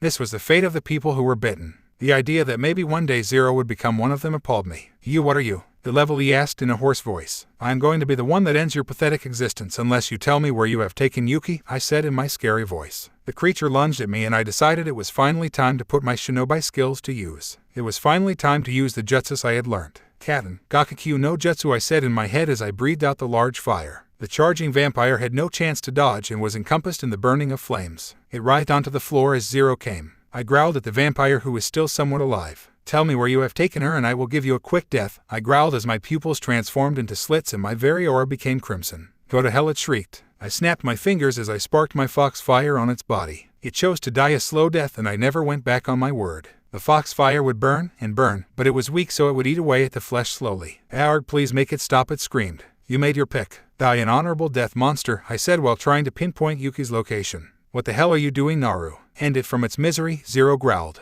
I just looked at him in annoyance before I turned to another vampire in front of me. I was appalled. It was only a child and yet it had been called for such a sad fate. I could not ignore the fact that it probably was hurting Yuki though. It laughed manically before it climbed up the wall in inhumane speed. "Oh, no, you don't two can play that game," I said, taking up the wall with my chakra. XXX. With Zero, I had followed the scent of Yuki's all the way here until I sensed the insane amount of lust. I ran to the oppressive aura and wasn't surprised when I saw Naru standing there, her eyes glowing red and slitted while she burnt the vampire to the ground. I watched as she promised it a death far worse than she had delivered it. My eyes trailed to the child vampire who reminded me of Ikaru in every way. I was frozen in shock and even the sick wail of pain from the burnt vampire didn't register in my ear. The child laughed manically before taking up the wall. I watched in shock as Naru ran up the wall as well. I knew she had special abilities from her original dimension but I hardly ever got to witness it. Here she was running up a wall like it was nothing. Suddenly I heard Yuki's scream and I was cut from my revere. "Arg, please stop, make it stop," the still burning vampire pleaded. I watched the dying creature in pity. Naru was cruel to let it die in such a horrible way. This person hadn't asked to become a vampire. I took out the Y-Rose and shot it straight in the head. I let out a breath as the screams of torture died down to reveal what was the shell of a once living human. Yuki was safe now that Naru was with her. XXX. "Who do you think you are? What gives you the right to even think of touching my one-ichin?" I asked at the vampire in front of me, not caring if Yuki saw my tails or my ears. The small vampire jumped off of her and ran to a corner. I smiled evilly at it as my kitsune nature took over. I wanted to rip the child to shreds for scratching Yuki's face. It didn't even deserve to look at my sister and yet it dared to hurt her. I knew my mind was fogged by Kurama but I didn't care. It just felt so nice to let all that pent-up rage out once in a while. "Naru-san," that small yet distinct voice broke everything within me. Had I let myself get taken in by that hate? Had I nearly succumbed to the monster's nature? Fear. I turned around only to see fear in Yuki's eyes. It wasn't fear towards the small vampire as much as it was directed to me. It was the same fear I was subjected to my whole childhood. For a moment I could see that fear turning into hate and I stopped still and looked at my sister in pain. If that were to happen I don't know what I would possibly do. Yuki and the headmaster were the only family I had left that totally trusted me. No, right now my priority was the vampire. Wait, I had forgotten about the vampire. I turned my head in the nick of time to see it lunging at me. I quickly took out a kunai and stabbed its stomach before throwing it at the wall behind me. It lay there writhing in pain and obviously not about to stand up for a while.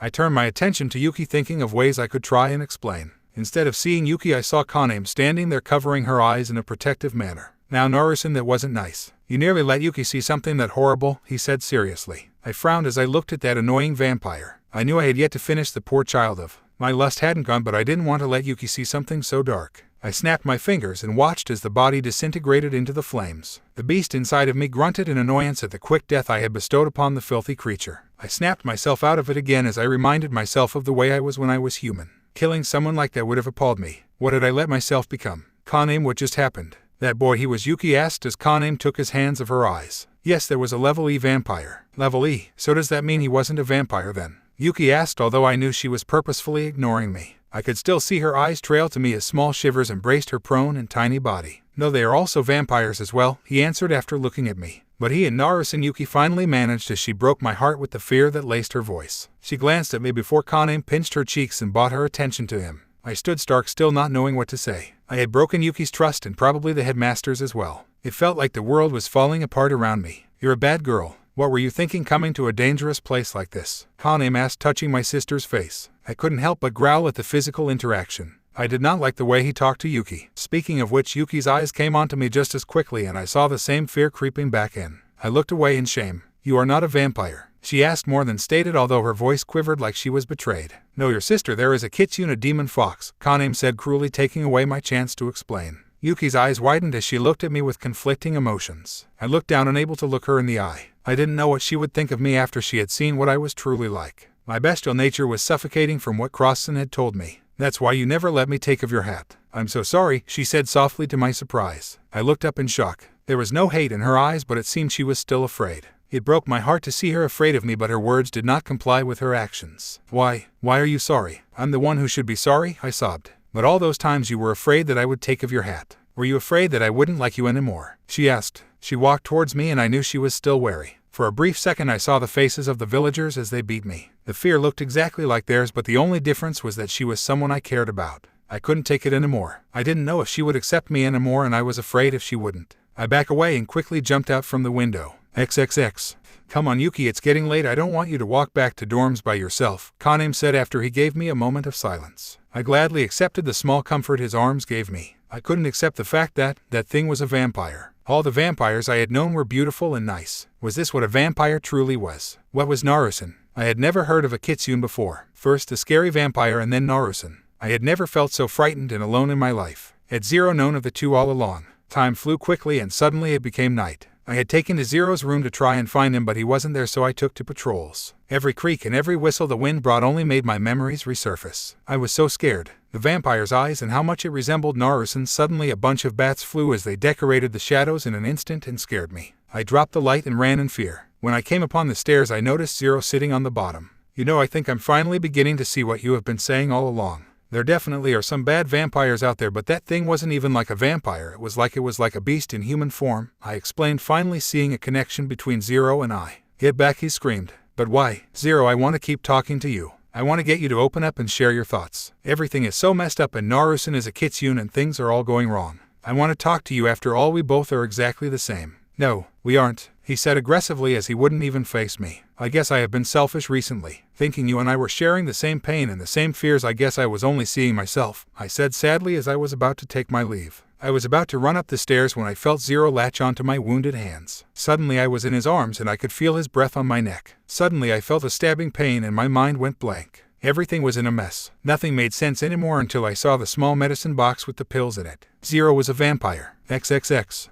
I ran to the corner near the bookshelf and slid down. My mind was blank and everything was numb, but there was an underlying sense of dread. The smell of Yuki's was apparent, but I disclosed it as a hallucination of my mind. My fangs bit into my lip as I concentrated on that pain. The image of Yuki's fearful eyes on me flooded my mind. All I saw was her crying in pain and distrust, and I soon forgot about everything else. The past 4 years had been a fairy tale. Every day went by as I acted normal and didn't have to face the hard glares from the villagers. Crosson, although not my father, had taken care of me much better than any other villager from Konoha. Yuki had been the loving and trusting older sister, and Zero had slowly become a friend. Now she was afraid of me and I couldn't face her anymore. Was I really anything but a monster if my own family couldn't see me as anything more? You don't need them, Kit, you have me, said the fox in my head. Kurama, what should I do now? I mumbled. We can be free from the confines of this school. I can teach you all the jutsu I know and further your training. We can rule this pathetic world together, he said ambitiously. I sighed. None of that interested me. I had everything I wanted living here for the past 4 years. I had a family and a normal life. No one stared at me in hate and no one hurt me. It was all like a fairy tale.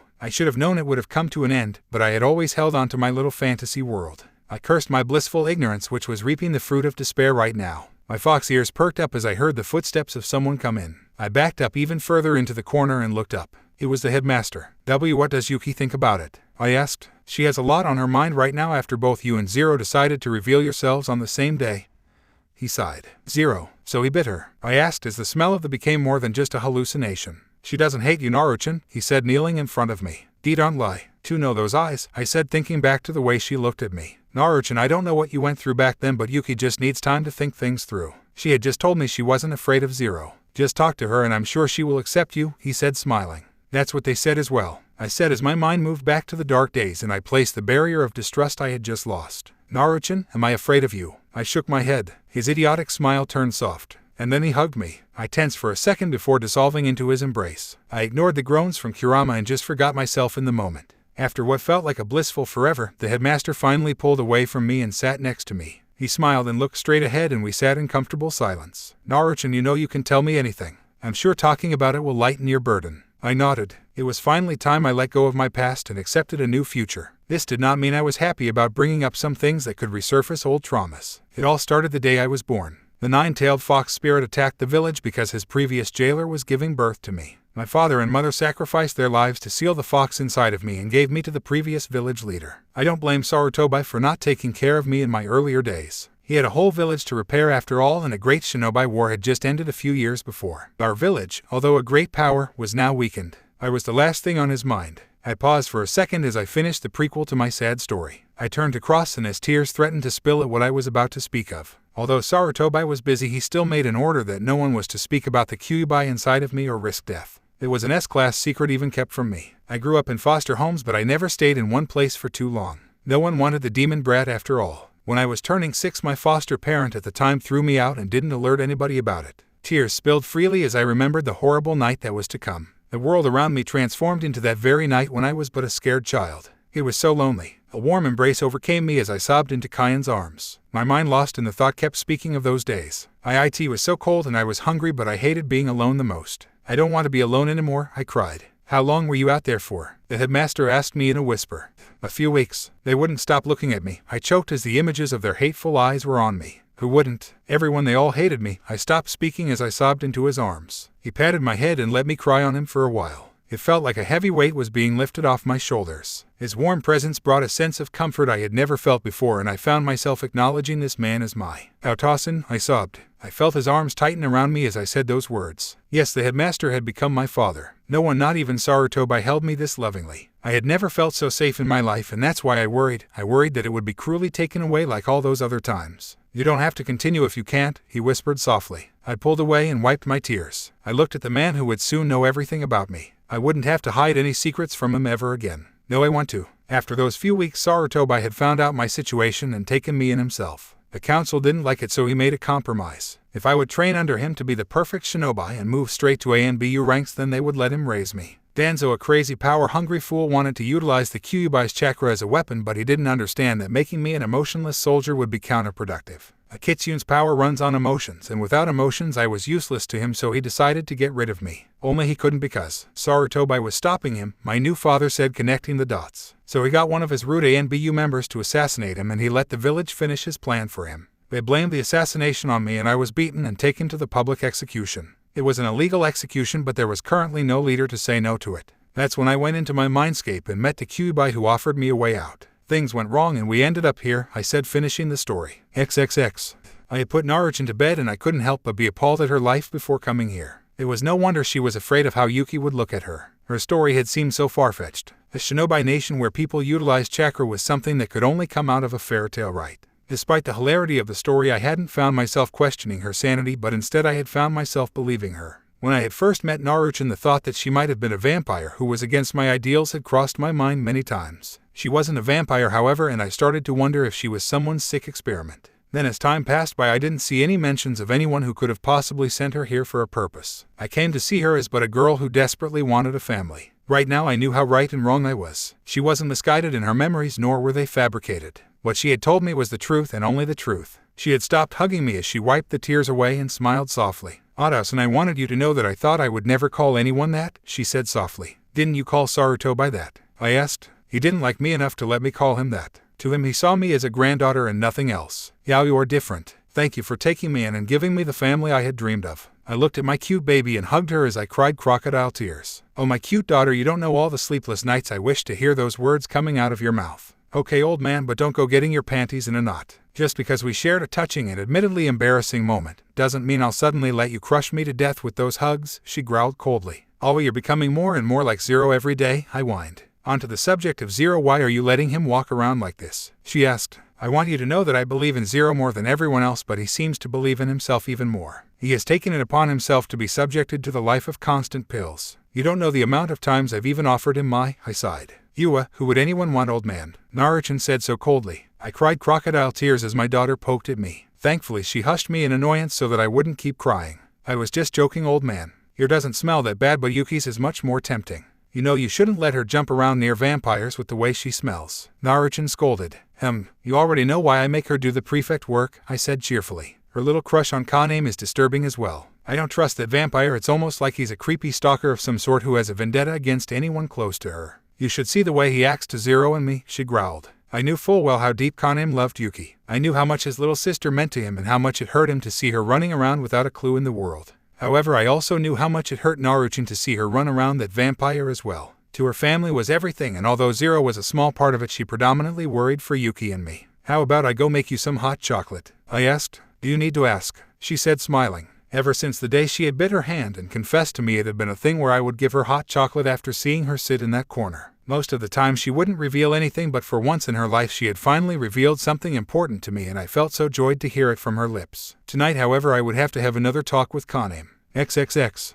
Night had gone by quickly and I had gone to bed. Sometimes I missed the light. It felt so unnatural to fall asleep when everything was meant to be bright and happy. Instead, I was destined to live out the rest of my years in the dark of night. Maybe just for today I would stay awake throughout the morning. Maybe just for once I would live when things were bright. I got up and walked towards the stairs. I wondered what Yuki was learning in the day class right now. What was it like to be a normal human student? I smiled bitterly. I would never know what it felt like to be normal. I was after all cursed with a life of seclusion. Save your melancholic monologue for the night. I'm trying to sleep here, Kurama growled inside my head. Shut it, Kurama. Might I say this is your fault, although I don't blame you for one bit of it, I grumbled back. I'm here for Kanem, I heard Yuki say from downstairs. I stiffened, not knowing how to meet Yuki after our last encounter. She hadn't even said she wanted to meet me. I guess she didn't think of me as much compared to Lord Kanem. That man annoyed me. The one family I had loved him more than she loved me. I frowned at the pain that clenched at my heart. What makes you so special? Ado asked from downstairs. Lord Kanem saved me 10 years ago from a thirsty vampire. I owe him my life, Yuki yelled.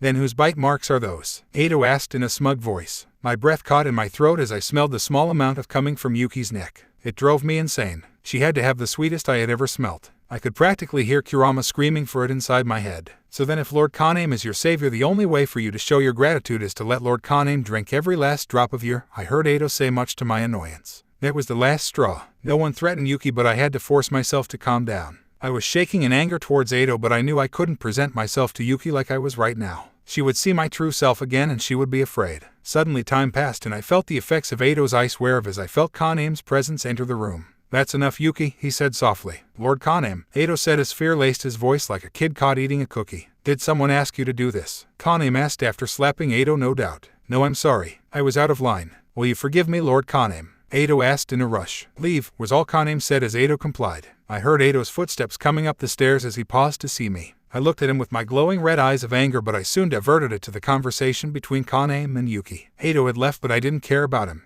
Kanem was acting so sweet to Yuki and I heard the love in his voice. It hurt me so much for some reason because Yuki didn't talk to him with any sort of fear. When she had talked to me, I could sense the fear washing over her body. Why was Kanem so different? The rest of their conversation left me until Yuki left the room. I felt the weight lift off my shoulders as I felt her presence leave. Even though the weight had left, I still felt so weary. Why hadn't she asked for me? She had asked about not having Zero join the night class, but she didn't ask about me. Why? You can come out now, Uzumaki, I heard Kanem say. I blinked the tears away and faced the vampire I was growing to hate more and more by the day. I probably looked angry right now, but truly I was sad. Yuki had chosen Zero and Kanem over me, her own sister. Did she even see me that way? What is it that you want to say? Kanem asked. Nothing that you can't already tell just by looking at my face, Kanem. I hate you. Everything within me wants to rip you to shreds, but I will not. You are not to blame for this suffocating feeling of rage. It is just my nature, I said slowly. You are a wild card, Naru Uzumaki. Kitsunes are unheard of and everything about you is a foreign concept. I do not like you either, he said coldly. Is it because I am not a pawn at your disposal, Lord Kanem? I don't know what game you are playing at, but I can see you working in the shadows like any game master. I refuse to be used by anybody, whether they are human or even a pure, I snarled. He did not respond, but instead chose to walk up the stairs towards me. I watched him walk by as he stopped at the window. I followed him, knowing what he was doing. I watched to see Yuki latch onto Zero, who looked like he was leaving. I didn't know what to say, although I knew what Kanem was thinking perfectly. Zero wasn't really a part of my family. He didn't trust me like Otosan and like Yuki had. I hadn't trusted him completely as well. He was degrading and I knew of what he was to become, but I also knew he loved Yuki as something more. Yuki had seen him as family, and that's what bothered me the most. I wasn't one to talk, however, since I was just as bad, but he was different. He had to give in one day, and now I knew he had. What truly annoyed me wasn't the fact that Yuki latched onto him without fear, but instead the fact that she hadn't done the same with me. Seeing him bite her in the neck had shaken her, but even from here I couldn't feel any sense of fear radiating from her. She only had love. I frowned as the jealousy welled up inside me. Unlike Kanem, I couldn't stand here and watch something like this. I quickly let out a breath and walked away as quickly as I could back to bed. What was I kidding? I was meant to be a creature of the dark. I wasn't a morning person even when I was human anyway. XXX.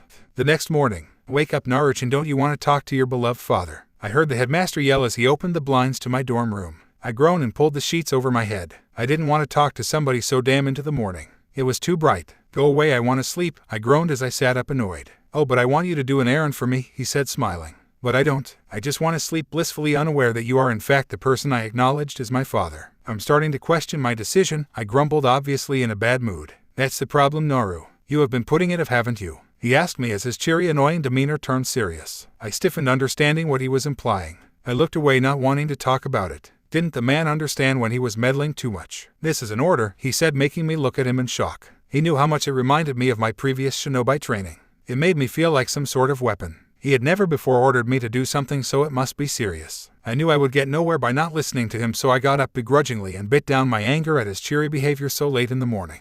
What happened to Zero? I asked, wanting to know his fate. If you're thinking about the night class fiasco, he won't be coming here. Yuki begged. Kaname, after all. I've made up for it with a special seal, Dad said, smiling. You know that won't be enough, right? He is eventually going to become a mindless creature only ruled by his bestial nature, I said surprisingly coldly. Naruto, it isn't nice of you to talk about your brother that way, he scolded. That's where you're wrong. He isn't my brother. I only ever considered you and Yuki family, but I don't know anymore, I said sadly. That event just shook her, Naruto, he said, smiling brightly as if he believed his own words. You're too optimistic, I growled. Then you're too pessimistic, he retorted. We made our way to the gate and I was met with Yuki chasing after Zero. My nerves racked up as I saw the hesitant glance of Yuki and Zero, who didn't know what to say. He looked at me with the same distrust which I sent back to him right away. I didn't like him and vice versa. Now all you two need to do is take these to Mrs. Minnie living in the town. Here's her address and you two have the rest of the day of, Headmaster Cross said to Yuki and Zero. What about Naru? He asked. Well, she'll tag along with you because she wanted to help you, dear father, in any way. She even begged me to let her help me this morning, he acted as he clung onto me crying. I growled and pushed away before looking away from the two, unable to make eye contact with either of them for different reasons. We started walking and I instantly felt Yuki's eyes on me. I could feel the conflicting emotions rolling upon her like waves. It seemed her facade of happiness was only an outer shell of her right now. So how do you hide your tail all the time, Naruto? She asked like nothing happened between us. With Genjutsu, of course, I answered while acting like my old self. Genjutsu? I heard her ask as Zero gave me a curious glance as well. Genjutsu is part of the ninja arts, of course. I was trained in the ninja ways since my childhood, I answered while trying to hide the obvious distaste. Wow, cool. So you were like a ninja. Since when were there ninjas in this day and age? What would you do anyway? Yuki asked. We aren't common these days, but we would take missions, I answered, not wanting to go into it. Both Zero and Yuki were looking at me curiously right now and I hated it. That place only brought back sour memories of politics, silent wars, shed and imprisonment. What do you do though? Yuki asked, pushing. We do jobs like painting fences, washing dogs, to saving princesses, I sembled. I wanted to pounce at Zero for not changing the topic after sensing my obvious discomfort. It seemed like his own curiousness deemed the topic worthy and I was starting to hate him more for it. Don't lie to me, Naruto, Yuki grumbled. I would also like to know what it is that you truly did, Zero said, making me mad. Look, I don't have to tell you anything about what I did, okay? Being a shinobi isn't glamorous like you think it is. I had to do some pretty disgusting things and I'd much rather not be reminded of my past, I said quietly, although the anger in my voice could be heard. I'm sorry, Naruto, I didn't mean to pry, Yuki apologized. It's okay, I whispered before diverting my memories to the happier times. XXX.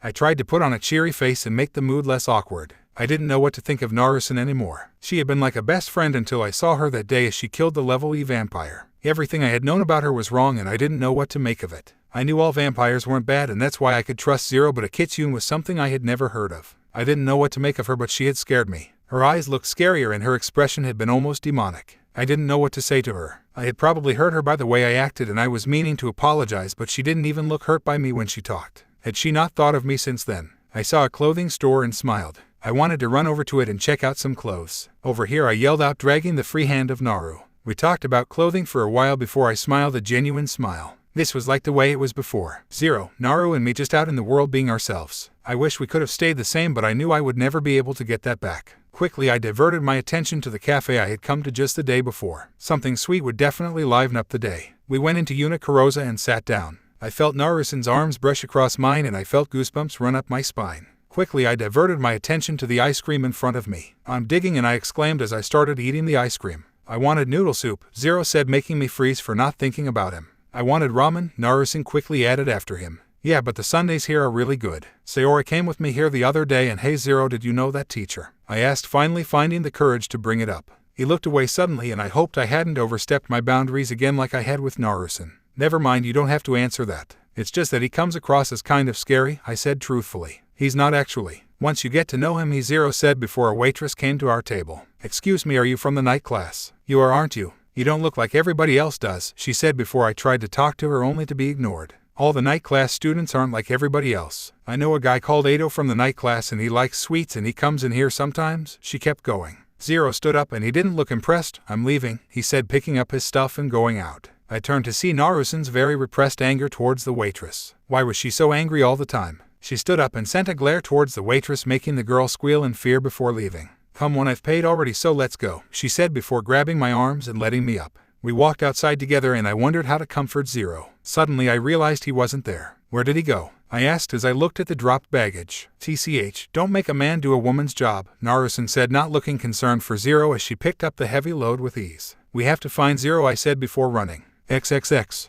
I grumbled as I followed Yuki. What was she thinking? Zero could take care of himself more than she could take care of him. He was strong enough to be all right by himself. I decided this was just my jealousy talking as I followed behind Yuki. Carelessly, I felt her cut herself as she ran before she stopped and looked around frantically. I cursed as I felt someone's killing intent from behind me. I quickly dropped the luggage and blocked the vampire with my kunai as I cut off his hands. He growled in pain as he backed away. What is scum like you doing here? I asked. That's a level E, Yuki mumbled before her legs gave way and she fell to the ground. My attention turned towards the vampire as the smell of Yuki's hit my nose. The world around me went red, but I suppressed the urge and directed it towards the unsuspecting vampire. My eyes glowed red as my jinjutsu fell from my tail. What are you? The vampire asked. I'm your very slow and painful death, I grumbled in annoyance and lust. Before I could do anything, I heard the unsheathing of a katana as the vampire was sliced in half. Everything in me was furious now. I had just marked the vampire as my prey and someone else dared to kill it. I turned my angry eyes on the perpetuator and I was shocked. What is Takuma doing here? I had even missed Zero's presence because of my anger. I mentally scolded myself. Takuma, Sari, what are you doing here? I grumbled as my rage faded at those green eyes. If you want to know, then stop by the Moon Dormitory tonight and then I'll tell you about why we came for that level E, he said, smiling his usual friendly smile. I was going to come anyway, but why should those two come? I asked, pointing as Yuki and Zero. What, you don't trust us? Takuma asked, hurt. I do, but I'm sure Zero doesn't, I retorted. We'll talk about this later, okay, Naruto, Takuma said with a smile that made me blush inside my cold exterior. Once they were gone, I looked at the two people behind me and took up the luggage again. Oh, we had forgotten about the delivery, Yuki exclaimed dumbly. No, you forgot about the delivery. I hauled it here by my lonesome self, although I am the weak and fragile girl that needs the boy to carry it for me, I said, making a jab at Zero, who just irked in annoyance as a tick mark formed across his head.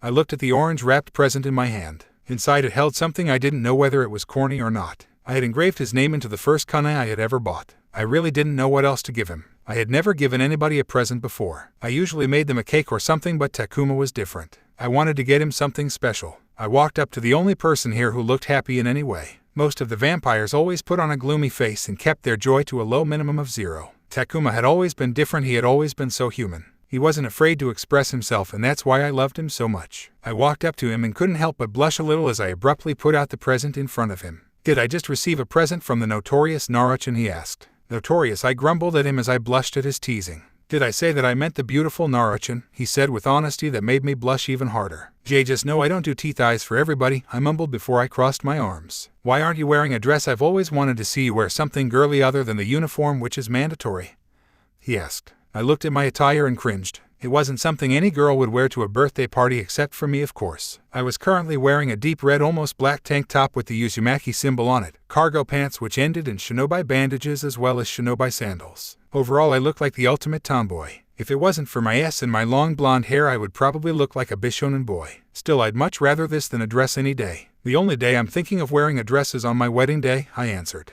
Well, then I'll just have to marry you, won't I? He said, completely throwing me off balance. Yuki and Zero came and everyone's attention was on them instantly. It's my birthday, please enjoy yourselves, Takuma said, completely taking them off guard. We came here on business. We want to know why you thought it was okay to destroy that level E. I mean, he is a vampire just like you are, Yuki said, getting straight to business. Don't bunch us in with them, Hato said as he came to the dining table to get some food. Yuki, you must understand the society of vampires are ruled by a few pures and a handful of aristocrats. Every student in the night class is at least an aristocrat or higher. Below us are the average vampires, and in the ranks below them are the vampires who are once human, Takuma explained, making Zero flinch as being called below them. And then there are the vampires who aren't even in the ranking system, they are called level E, Shiki butted in. I blanked out the rest of the boring talk, remembering it from school. It was the same old. At least this time they didn't add me into the equation and figure out where to put me on the hierarchy. My mind snapped back to reality when Kanem called Yuki and Zero towards him. I knew he was going to cause a scene, but I didn't want to myself. My anonymity was something I liked over everything else. It was something I had to protect. Obviously, it didn't take long for Kanem to get on Zero's nerves and make him point a gun at him. Saorin had her hand pointed at his throat just as quickly. I nearly sweat dropped at how much this looked like a scene from a movie right now. It was getting on my nerves, and the only reason I hadn't done anything was because I truly wanted to enjoy Takuma's birthday. Hey, this is my birthday party and something to celebrate. Yuki and Zero are my precious guests too, Takuma said, breaking the tense atmosphere in an instant. The atmosphere went back to normal and the vampires went back to their weird way of making out in public. Well, that's at least what I had begun to name it. They went in and started biting others' fingers, and although it wasn't intimate, I just couldn't see it as anything else. My eyes raced to the scent of Takuma's as Senri cut it accidentally. I growled in annoyance as he started licking it. Senri, you did that just now on purpose, didn't you? Takuma asked, not pulling back. Looking at them made my head pound in agony. I found myself in a sudden urge to rip out Takuma's heart, and I quickly held my breath and ran away. I found myself in a secluded spot near a fountain as I gasped for clean air and kept repeating rabbits in my head. Suddenly I felt his hand on my shoulder and I pounced. I looked at Takuma in fear and he looked at me questioningly. Naru, are you all right? He asked softly. I'm just a bit hungry, that's all, I admitted as I looked away to keep my composure. Then Takuma did the most unexpected thing. He tilted his head and exposed his neck as he pushed down his collar. What are you doing? I asked. Take a bite. If it's you I wouldn't mind, he said, smiling. I pushed him away and grabbed my in pain. It was hard to keep my primal instincts in check. Don't ever dedio that again, Takuma. I'm not a V-vampire, remember? I said, huffing. What is it that you feel? He asked. I couldn't bring myself to say it out loud. What I wanted to do was so sick that I found myself not wanting to talk about it entirely. What I really wanted was not just but flesh as well. I wanted to hear his pain as he begged for me to stop biting him and tearing him apart. It was what the beast wanted but not me, I reminded myself. Don't mess with me, Takuma. You know very well what I do to my prey, I growled as Kurama screamed within me. His eyes widened and thankfully he backed off. I gained my composure and slumped onto the side of the fountain. To my surprise, he sat next to me and took out the orange present and started to unpack it. He took out the kunai and looked at it in confusion. I felt compelled to talk to him about it, although I usually avoided that subject in the whole. That's something from my birthplace. It was the first kunai I had bought with the Hokage, I mean the village leader, I explained. This is the weapon I so often see you use, he said fondly. See me use one? Have you ever seen me use them unless? Were you spying on my training sessions? I asked, annoyed. Yes, he said, like he had just been found with his hand inside the cookie jar he wasn't meant to eat until after breakfast. Okay, it was only because I had never seen a style like that before. It was quick, precise, and you flowed through it like you had done it 1,000,000 times, he said, smiling embarrassed. That's because I had practiced it 1,000,000 times. Once I had started training, it just became a habit, and even after I had come here I kept going at it. Everything is so peaceful right now, but I can see something brewing in the background. Something always is, I said, frowning. What makes you say that? He asked. This class in itself speaks for something. Kanem's obsession with Yuki is another mystery, and I know that man is plotting something. Plus, from all the vampire politics I've been learning so far, there is bound to be something they left out of the history books that's going to come back and bite us in the ass later, I said, thinking back to my experience in Konoha. You're so pessimistic, he groaned. And you're too optimistic, I retorted. I looked at him and smiled. It wasn't often that you would see my smile genuinely. The amount of frowning would probably kill me in the future. I was so lost in thought that I didn't notice Takuma slowly inching closer to me. I could feel his breath on my face and the longing in his eyes. Was this a dream? I wanted to engross myself in the moment, but something in me clicked. I sensed a lust coming from Zero, and this time Kanem wasn't close by. I turned my head around quickly and ignored the surprised irk Takuma expressed at my sudden uninterest. A lovey-dovey moment I was having with Takuma could wait. Right now Yuki was in trouble and I had to help her. Damn it, Zero, I thought I could trust you for a couple more years. I was about to body flicker my way there when Sayori jumped down in front of me. I looked at her for a second before trying to make my way around her. She blocked my path again and I was getting restless now. Damn it, Sayori, Yuki's in trouble, I growled. I cannot let you go. A man over there is going to take care of the situation, she said, looking as monotone as ever. A man? I asked. Yes, the headmaster wishes for your presence, she answered. I knew I was being dumb, but the smell of danger was dominating my instincts and everything in me wanted to protect my family. However, I knew that my father had a good reason to tell me to stay put. Maybe it was someone from the Hunters Association. I quickly made sure that the genjutsu was present over my body. Then would you let me see the headmaster, I asked. Sayori nodded, much to my surprise. I guess she trusted I wouldn't rush to Yuki after I lied to her. My body flickered to the headmaster's office. Once I reached the window, I jumped in. Kyan Cross had jumped out of his skin when I tapped him on his back. Naruchan, don't scare me like that again, he said, letting out a large breath. Can you explain to me what's going on? Why do I smell Zero's disgusting, although it is a relief that it wasn't Yuki's? Oh Naruchan, why do you have to be so cold to your older brother? I'm not here to join Zero's pity party. You know full well I don't want a potential threat near Yuki, and you still keep him around. At least I had the decency to join the night class and spare Yuki of another threat, I growled. You aren't here to complain about my choices, are you? He asked, changing the subject. No, I'm here to talk about something else, I agreed. Thankfully, he knew his turn to speak and he began his explanation. There's a hunter in the school. I'm guessing you know who he is here for, my father said seriously. Zero, it was a surprise visit and you can guess what this entails. Thankfully, he is going to be teaching my beautiful night class students, he said, going back to that annoyingly cheerful manner. Does he know? I asked. The room went silent and I could feel the tension build up. This was bad. If he didn't know, then I wouldn't be able to have my hunting time. I wouldn't be able to walk around freely with my original features. The only time I had to truly be myself would be taken away. No, and I think it would be best if we kept it that way, he said, breaking my heart. This is bad, fire him and get rid of him, I exclaimed. I can't do that, Naruchan. I was the one who forced him into this, he said, smiling dumbly. Dang it, you stupid old geezer, if I knew this I would have dug myself an underground dungeon where I could hunt. I'm going to starve because of you, starve to death, you hear me, I added as I pulled at my hair and paced the room frantically. Now Naruchan, there isn't any reason to get this worked up. No, I'll go crazy without the hunt, then he'll find me out. What will I do if he finds me out? I'm going to go through hundreds of painful experiments. That's it, I have to run away. I'll live in the Amazon and hunt monkeys. I'd love to kill monkeys. Naru, I stopped my ranting as I started breathing hard. The world seemed to be closing, and although I knew how irrational I was being, sometimes I could only ever see the most horrible situation in anything. I looked at the annoying man next to me and hit him on the head very hard. Oh, why'd you do that, Naruchan? Don't you like your father anymore? I'm reconsidering why I even thought of that. Why in the name of Kami would you let him be the night class teacher? What do you think I can hunt during that time? I growled. Let's talk about this later, okay, but don't worry, I'm sure that Yuki and Zero are safe. I told the bad hunter to leave him alone, Kyan said, much to my annoyance. I left and ignored his insistent cries. What I needed now was a good hunt, but that was obviously out of question. Now I had to hide my identity at night class as well. This was going to get damn annoying and even more inconvenient. Chicken heart was already bad enough to have twice a day, but 3 times would be too much.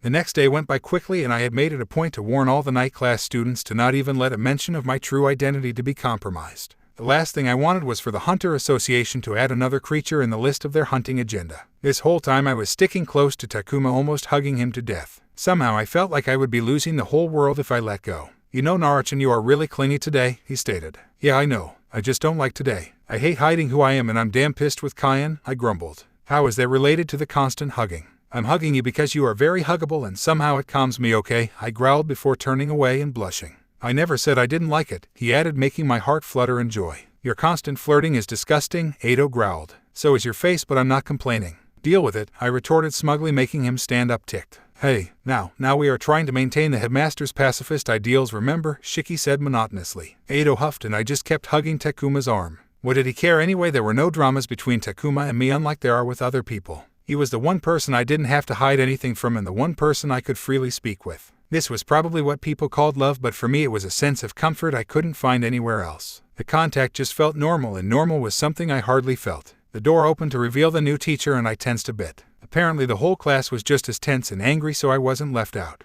What was Kyan thinking? Making a move like this could cost his entire pet project. The class didn't start until Kanem walked in. I am Toga Yaguri and I will be your ethics teacher starting today. Before we start, hello vampires, he said, catching the people I hadn't told in surprise. Yaguri, isn't he the best hunter around? Ruka asked. So he was the cause of last night's gunfire, Edo said. Relax, there's no need to worry. Today I am a qualified and legitimate teacher for this class, Higari reassured, although the assurance didn't make me feel any safer. So you've come here to spy on the night class, have you? Or is the real reason you are here is to try kill one of us? Kanem asked in his cool attitude. Well, Kanem Kuren, regrettably my execution list is currently empty, but if you find my lecture boring and fall asleep I might just add your name to it, he retorted. I let out a small chuckle. It was nice to see a teacher not worship the ground Kanem walked on for once. To hear someone defy him was something even better. If he wasn't a hunter I might have fallen for him. Thankfully the night class students were riled up at the insult to their great master. How dare you speak to Lord Kanem like that, Ruka screamed. I will try to be careful, teacher, Kanem said, closing his book.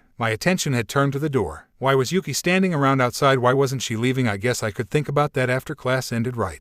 Thankfully the class had gotten started and I had actually found his lessons somewhat knowledgeable. Everything about the damn room was still tense and I clung on to the only normal, at least semi-normal student I had. I thanked Kami for Takuma before going back to work. The class ended as well as our streak when someone threw a knife at the teacher. I could see them practically glare holes into him the entire time. It was a wonder how he hadn't flinched even once. I looked at Takuma and thought about how I was going to word my sentence. I need to go out. Yuki's out there for some reason and the next class is definitely going to make me sleep. I don't want to be killed by the next teacher after all, I said, poking at Mr. Yaguri's previous provocative line. Sure, but don't do this often or you'll fail, he replied. I nodded and left the room to see the conversation between Yuki and Yaguri end. You can see him in the headmaster's guest room. Yuki was about to run when she saw me. I beamed a smile before glancing at the frowning Yaguri. At least the mistrust was a two-way thing. I'm coming with you, Yuki, I ordered. But, you think I'm going to leave you with a degrading vampire even though he is our sibling? I asked as Yaguri left. She only nodded silently before she took off in her very slow human running speed. I followed her in a light jog as Kurama kept commenting about how awesome kitsunes were and how it was dumb to hide that awesomeness. We reached the door and Yuki stopped for a second. I could see the conflicting emotions written in her expression. I wanted to punch Zero for letting her make a face like that, but I knew it was out of his control what he was. The door opened and Zero looked shocked. Yuki. Oh, so you call out Yuki's name but you ignore me, I said, mockingly, angry to lessen the heavy atmosphere. Go home, he said before going to close the door. Wait, why are you doing this, Zero? There's no lock on the door so you can leave anytime. So why are you listening to what that hunter says? Yuki asked with so much care it made my heart constrict. My family have been vampire hunters for generations. Even my parents were vampire hunters. When I was a kid they used to be away for long periods of time and he used to take care of me and my brother. And that was when it happened, when I saw the first level E vampire, he said, giving us his story. I was intrigued. I didn't know much of the outside world. The school grounds hadn't restricted me, but they were all I truly knew. Everything else was a mystery I never wanted to find out. Zero's story both annoyed and fascinated me. I had always thought that parents were meant to be there for kids, but apparently I was misguided. The nurse he admired turned out to be a level E as well, so he was probably untrusting because of that. What really shocked me in his story though was that the scary ethics teacher actually gave up his eye to save a brat like Zero. That night, even after we broke her neck, she continued to bare her fangs. For the first time I had become afraid of vampires. My master risked his life to teach me that lesson, and so if he asks me to die. No, right now the only thing you're doing is choosing to hide in this room and give up on yourself. You're the one who made me take that gun even though I didn't want it, so don't run away from me, Yuki yelled as she clung onto the door for strength. Let her in, I said, shocking the two. Naru-san, Yuki mumbled as Zero just looked at me wide-eyed. I crossed my arms and frowned. I know what Yuki intended to do. She was planning to feed him her like she was some sort of snack bar. I didn't enjoy letting the two of them do it privately, but it was better than having her hate me. She wouldn't love me anymore if I denied her Zero. I knew how much more she loved that degraded vampire over me. If it wasn't for that love, I think I might have been civil to Zero. Yuki, you do what you think is right, but I still won't encourage it. And Zero, if you so as much as hurt her, I will personally kill you, I growled before leaving. Zero nodded at me, giving me respect he had never shown before. I sped across the hall, and when I turned I couldn't bring myself to keep walking. This was like some cruel joke by Kami. I would never be able to stop Yuki. She would just find another way to appease the monster Zero had become. If I had things my way I would have killed him by now. You are one messed up kid, Kurama said in my head. Shut it, Kurama. What would you know about love anyway, I retorted. Enough to know that you have a major older sister fetish. Do you intend to protect Yuki forever? That human girl is weak, but she is also mortal unlike you, he said, shaking me up. Is it so wrong to crave for a family I could just keep to myself? I asked the fox as I entered my mindscape. Mindscape? No, this Naru Uzumaki Namikaze, your life was meant for much more than a family. You have been blessed with the genes of a kitsune that could rule the world. Sadly, you chose to not eat any human hearts, and look where it has gotten you. Your pathetic weak state is only brought by the frailty of eating those sickening chicken hearts constantly.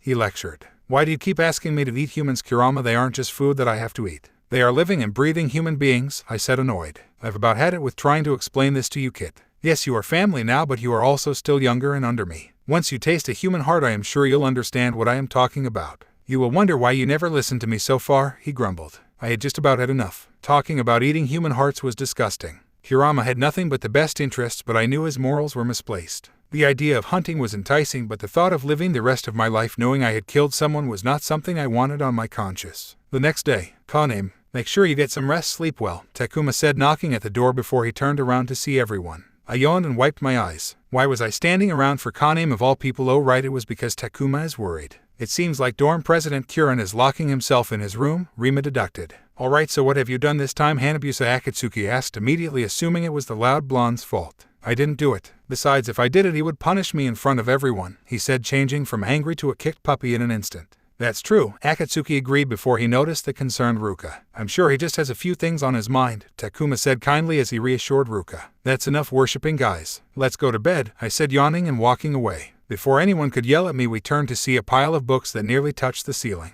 What was even more fascinating was how the maid somehow was able to carry all that without dropping it. Master Takuma, these are all the books you ordered. Would you like for me to put them in your room, she asked. Oh yes, that would be very helpful, he replied curtly. Do you know where Kanen Kirin is, she asked. Yes, do you need him for something? A guest who will be visiting the dorm is requesting permission to enter, she answered, holding out a sheet. Takuma took the paper from her hands before his feelings erupted and he jumped backwards like a cat. This can't be, why is he here? Are you alright, Takuma, I asked worriedly. Is something wrong, Edo questioned. This says that my grandfather is going to come here tonight, Takuma yelled like a frantic girl in the middle of her periods. I patted his back and helped him walk downstairs. That poor guy probably didn't like his grandfather. Must be some bad issues from the past. That's him. In the human world he owns a lot of high-end companies. In the vampire world he is the patriarch of one of the most distinguished aristocratic families. A pseudo-Ikiju, also known as Ikkyo, and as a member of the Senate he is the vampire with the most seniority, Takuma explained. I was scared all of a sudden. Not that I didn't trust the night class to keep my secret, but if Takuma's family was this involved in politics my existence would be a wild card.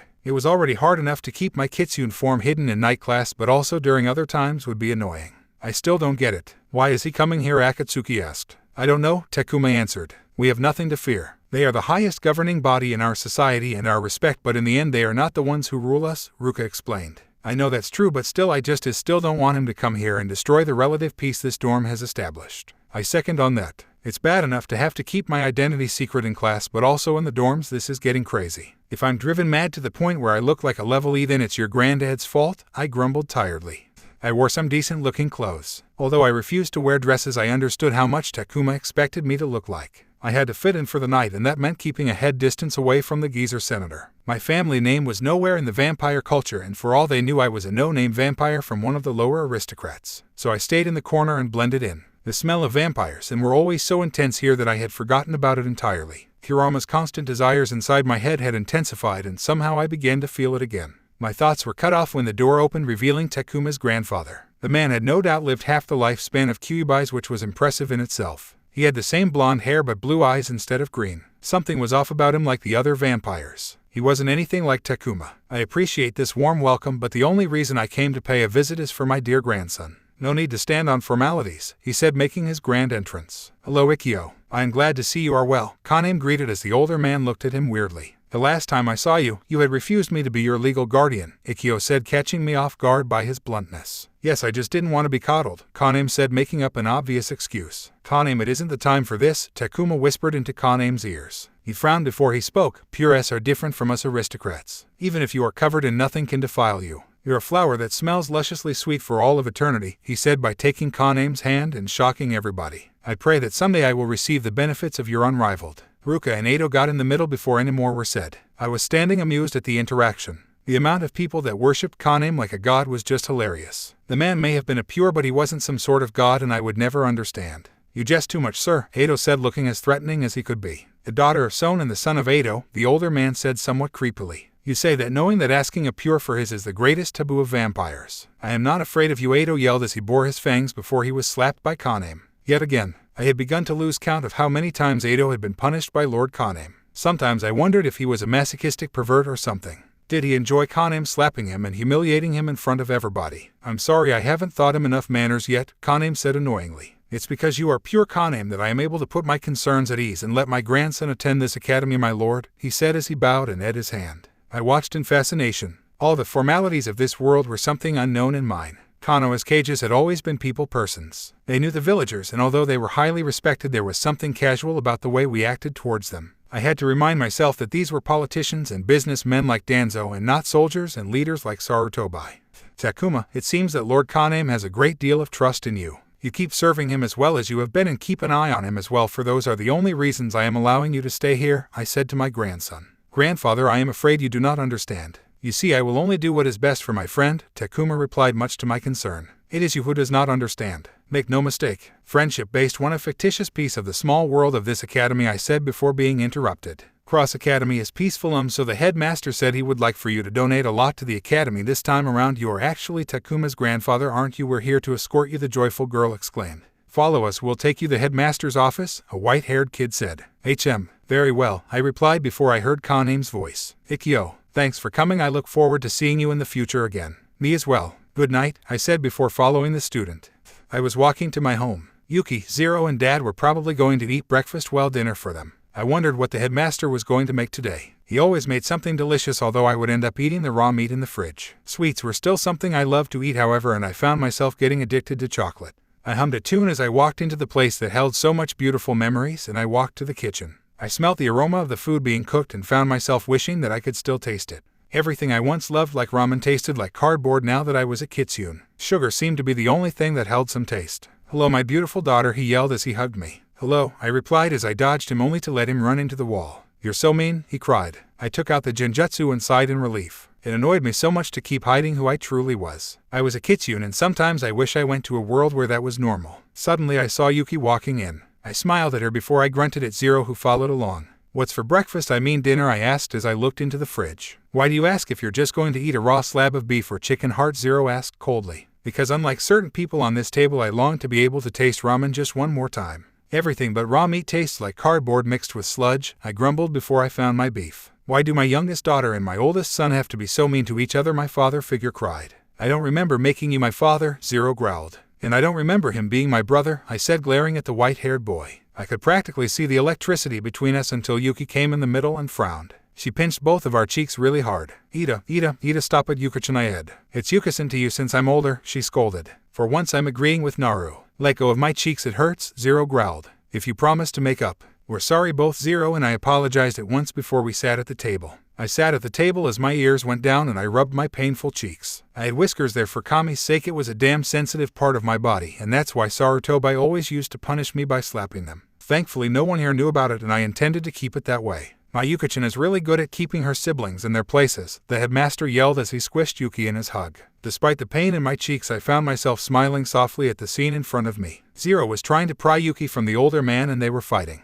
The moment, no matter how chaotic, was something that made me feel happy. This was the family I had never had. This was the wish I finally had granted for me. I didn't know why everyone stopped fighting and started looking at me all of a sudden. Naru-san, are you alright? Yuki asked. Yes, why do you ask? You're crying, Zero pointed out. I frantically wiped the tears away and noticed just how happy I was right now. For a second I wished that this moment wouldn't end. I wished that every day would be like this and that we would all be together, even Zero. How about we eat the food before it becomes cold? The headmaster said, saving me. They all dug in and I took the knife and fork as I cut into the raw meat. Although I wasn't normal anymore, at least I had them. We ended up chatting and finishing up dinner. The headmaster had evilly left the dishwashing to Zero and me. We worked in comfortable silence as I washed and he dried. I trust you are still going to classes with Yuki? I asked. Yeah, are you jealous? He asked. I would be lying if I said I wasn't. It must be nice being in the normal class away from vampires. What are the day class students like? I asked. They're annoying and normal, he replied. Define normal. What do they talk about? And like I asked. They talk about celebrities, specifically the night class, he said, saying the word night class like it was a contagious disease. I didn't know what to say. Zero had always annoyed me. In some ways the reason why I didn't like him was because I was jealous he was in the day class and Yuki loved him more. He hadn't trusted me in the start, and that also gave me an excuse to be mean to him.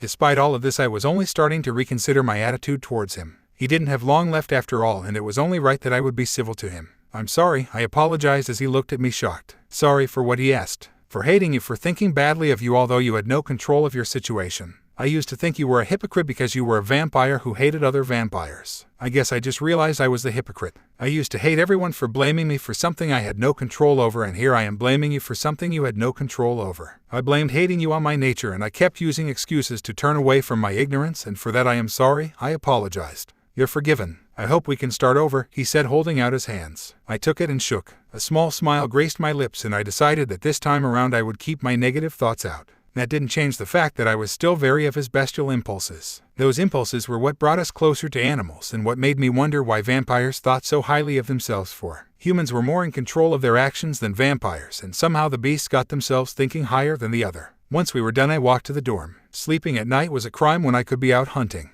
But sadly, with all the different people about the school, it seemed hunting wasn't an option. I guess class was going to be in session. I went about the rest of the night doing things I would usually do, like complaining, studying, and insulting Takuma when he was being annoying. Currently I was doing just that. Why'd you take away all my manga? Takuma cried. Well, maybe because you were giggling like a silly girl reading those stupid romantic fictions. I mean seriously, a vampire glowing in the light, what is he, a fairy? I asked, burning the last book of his with my fox fire. You're a sadist, commented Shiki. Don't get on her bad side, Shiki, his counterpart Rima countered before pulling him away. HMPH, why would I waste my talents pranking a bunch of tasteless models? I asked before making my way through the door. It was morning and I didn't like it one bit, but I had to get to the dorms to go back to sleep. Thankfully, Yuki and Zero were trying their hardest to handle the crowd. Sadly, it didn't seem enough for Yuki. The crowd around her pushed her all the way to the moon dorm. Before she could do much, Ado helped her in and closed the door. They're really jealous of you, it's so cute, he said creepily as Yuki looked at him unimpressed. Would you let go of me please? I need to go back, she said, trying to pull away. I narrowed my eyes at Ado and he let go of her before muttering something about my protective nature. I didn't let my eyes trail off of him until he was a safe distance away. It's awfully noisy today, Ruka commented as we walked down the aisle. Well, you do know the is coming up, Akatsuki explained before Ruka looked intently at Kane's back. I wanted to punch Ruka for being dense. It was obvious that Akatsuki had a massive crush on her, but she refused to see anyone other than Kane. I myself cannot wait for them, Takuma commented excitedly, making my attention turn to my current best friend. Maybe something more. Information about a transfer student had reached the night class today. The worst part was that I was told that showing my identity to her would be a risk. As if it wasn't bad enough that I was starved from a hunt for 5 days now, but any more time and I would risk becoming thirsty. I wondered for a second if this was how Zero felt every day. Kurama's insistent growling had only gotten worse. I knew I could only last a couple more days before I would go completely insane. It was also the reason why I was annoying Takuma and being a sadist towards him. The poor guy. Currently I was taking my hunger out by eating the Pocky sticks belonging to Ado. That boy loved his sweets as much as I did. The only difference was that sweet things were one of the few things I could taste, while vampires could eat all kinds of foods. A late arrival, a transfer student. It's quite mysterious and something's definitely wrong, Takuma said, voicing out all of our thoughts. It didn't take long for Ado to notice I had eaten all of his Pocky sticks. Hey, those are my chocobiscuits. I was going to share them with Lord Kane. This day is only getting worse, he grumbled until most of the class finally noticed someone in their midst. I was wondering when people would notice that a damn pure vampire was in our midst. I chose not to say anything because I was eating chocolate.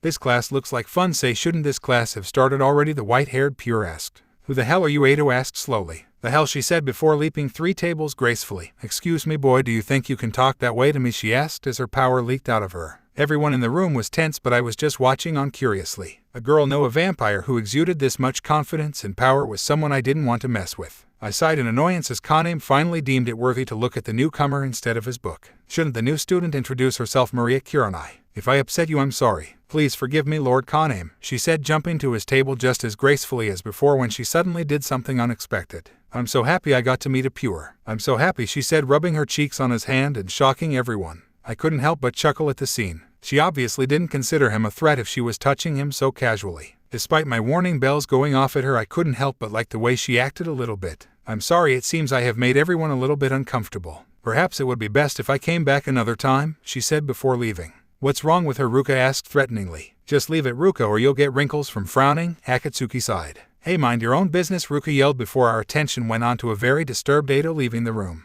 I looked at Takuma, who was silent during the whole ordeal. Something was amiss though, and no matter how much I liked her little prank on the night class, something about her smelt weird, almost like Yuki. Had she been near my sister? My eyes narrowed and I found myself leaving the room as well. If she was a threat to my sister or anybody I cared about, she would find her heart ripped out and eaten without mercy. I came up behind Ado and he jumped when I touched his shoulders. I need to teach all of you vampires how to sense chakra signatures, I sighed. What are you doing here? He asked me. Spying on my older sister just like you are, I answered. I'm not spying on her. I'm spying on the new student. Something about her seems off. I nodded and understand as she suddenly came into view. She jumped around like a little scared girl, but I knew that there was something wrong about her. She wasn't as weak or as timid as she made herself out to be. No, you pulled that gun on her for no reason. Why would you do that? Yuki said, coming up in front of the vampire. No, who are you? Zero asked, a bit out of breath. Twan Maria Kurenai, she said, holding Yuki's shoulders. I'm sorry if he scared you. He's a guardian here at the academy like I am. His name is Zero and he's my partner. He generally doesn't take things this far. Well, not usually, Yuki reassured to the vampire, who I knew was acting.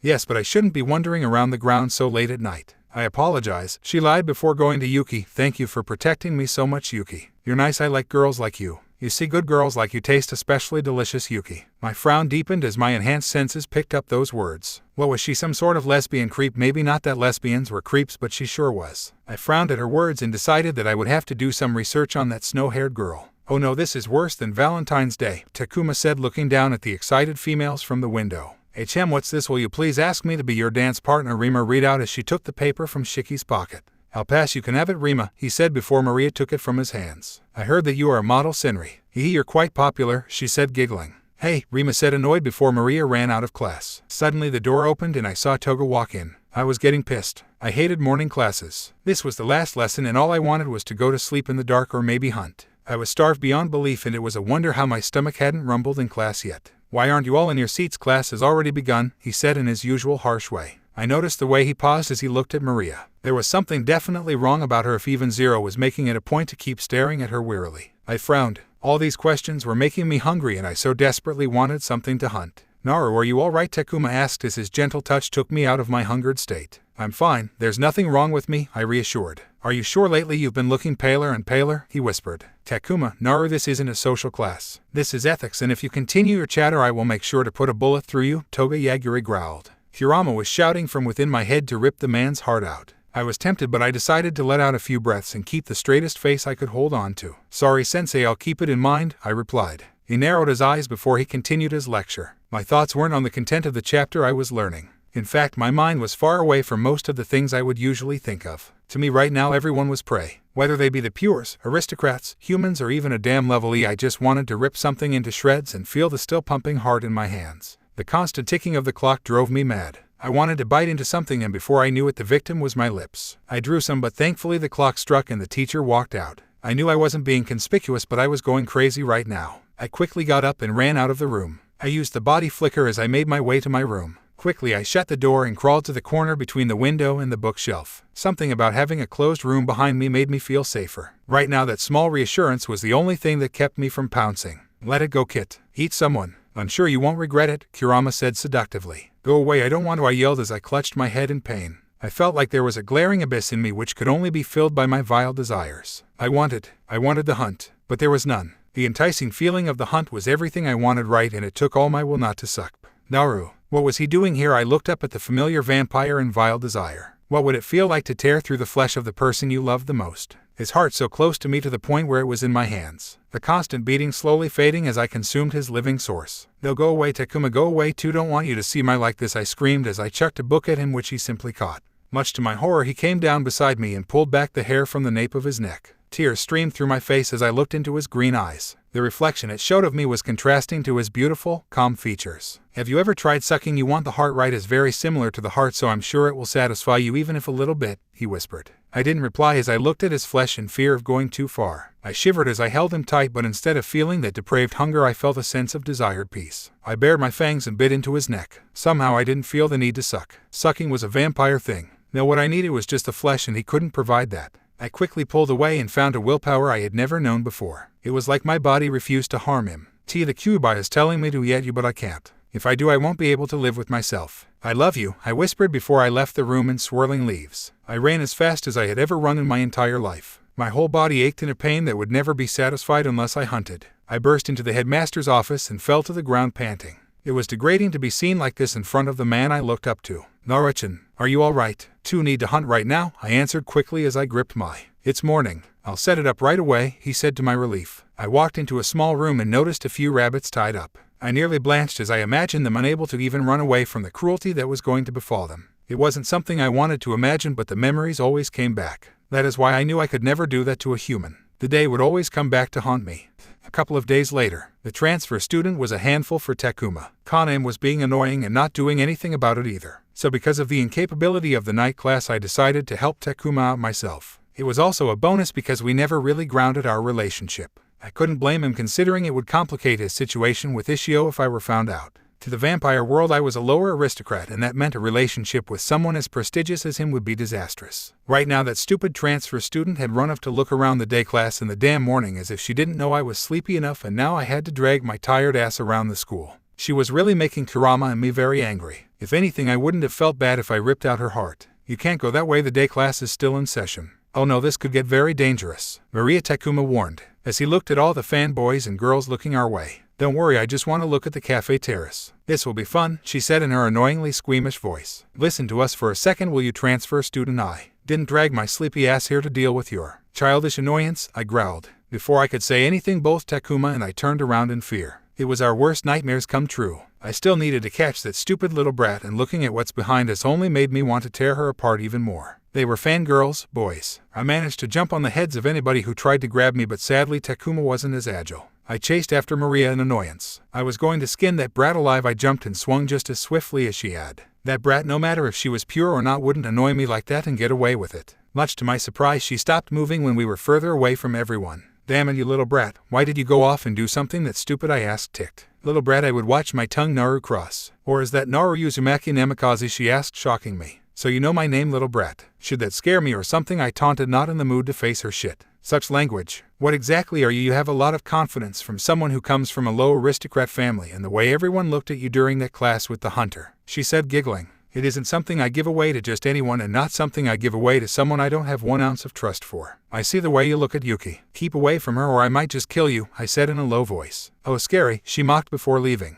The encounter with Maria was something I was pondering. There was definitely something going on with her. Maybe I would monitor her movements in the future, but for today she was going to have to wait. There was a bigger problem I had to address. That lesson with Toga Yagiri, I had let out lust, no doubt. He was human, and although that did mean he couldn't sense it as well, if there was just enough he definitely would. He was a skilled hunter. He could sense vampires. All these different variables I was thinking about only pointed to the sour fact that I would be on his radar. There was no doubt that he had figured out my identity. No one would possibly guess a kitsune to be part of the equation in a world full of vampires alone. No, the problem was that my moves were being tracked now. Just as my thoughts wandered deep into the subject, I felt a presence behind me. I kept walking deeper into the hallway so as to not be heard. The dorms were full of alert ears after all. Every word was a double-edged knife in the mouths of demons, whether they be human or vampire. Hello, sensei. What would possibly bring you to me today? Do you need help with something? I asked, turning around and putting on a friendly smile. He frowned and gave me a no-nonsense face. Don't play with me, Naru Cross. What are you? He asked me. So blunt, sensei. I didn't take you for that kind of a man, I teased.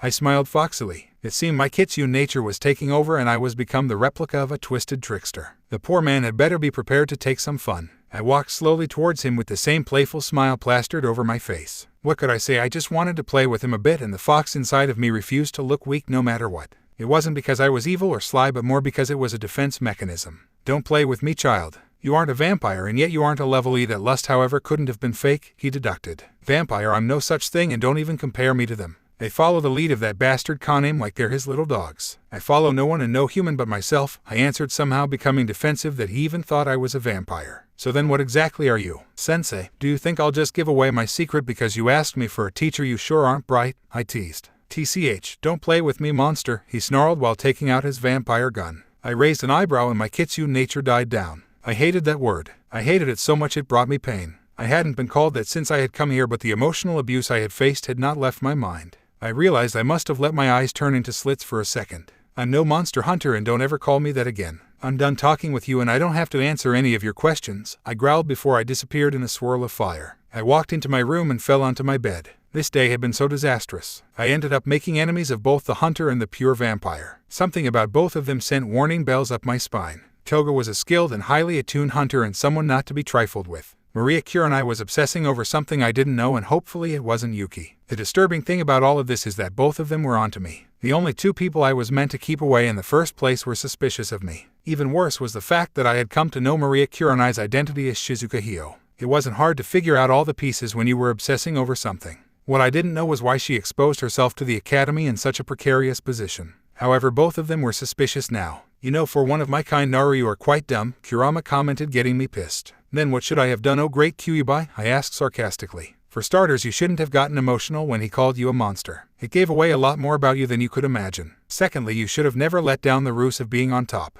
Maintaining a cool and calm demeanor no matter the position is what intimidates the opponent. At least your kitsune half understood. I sighed because I knew he was right. Look, Kurama, I'm tired right now. After what you made me do in the class, I was almost going to kill a human. Why do you keep doing this to me? I thought we were going somewhere, I asked sadly. Despite what you think, Kit, you are family. You might think of me as evil or sadistic right now, but you aren't being true to yourself, he said softly enough to make me believe it was someone else entirely. You say that, Kurama, but I cannot kill a human. If I do, Kami forbid the insanity that would befall me. However, despite everything you keep telling me, did I not accept the fact that I had to hunt? I asked. Sadly, hunting a rabbit and hunting a human are two very different things. It is the natural order of things that put us above both the humans and the vampires. It's exactly like a lion telling everyone it's going to go vegetarian, Kurama said, making me sweat drop at the comparison. I frowned. It was too late in the morning to be thinking about something like this. I was tired and everything in me was exhausted, but I knew the blissful ignorance sleep provided would only prove to be temporary. I need a release of a different sort. I needed to go into the sun and do something I had trained to do every day back in Konoha.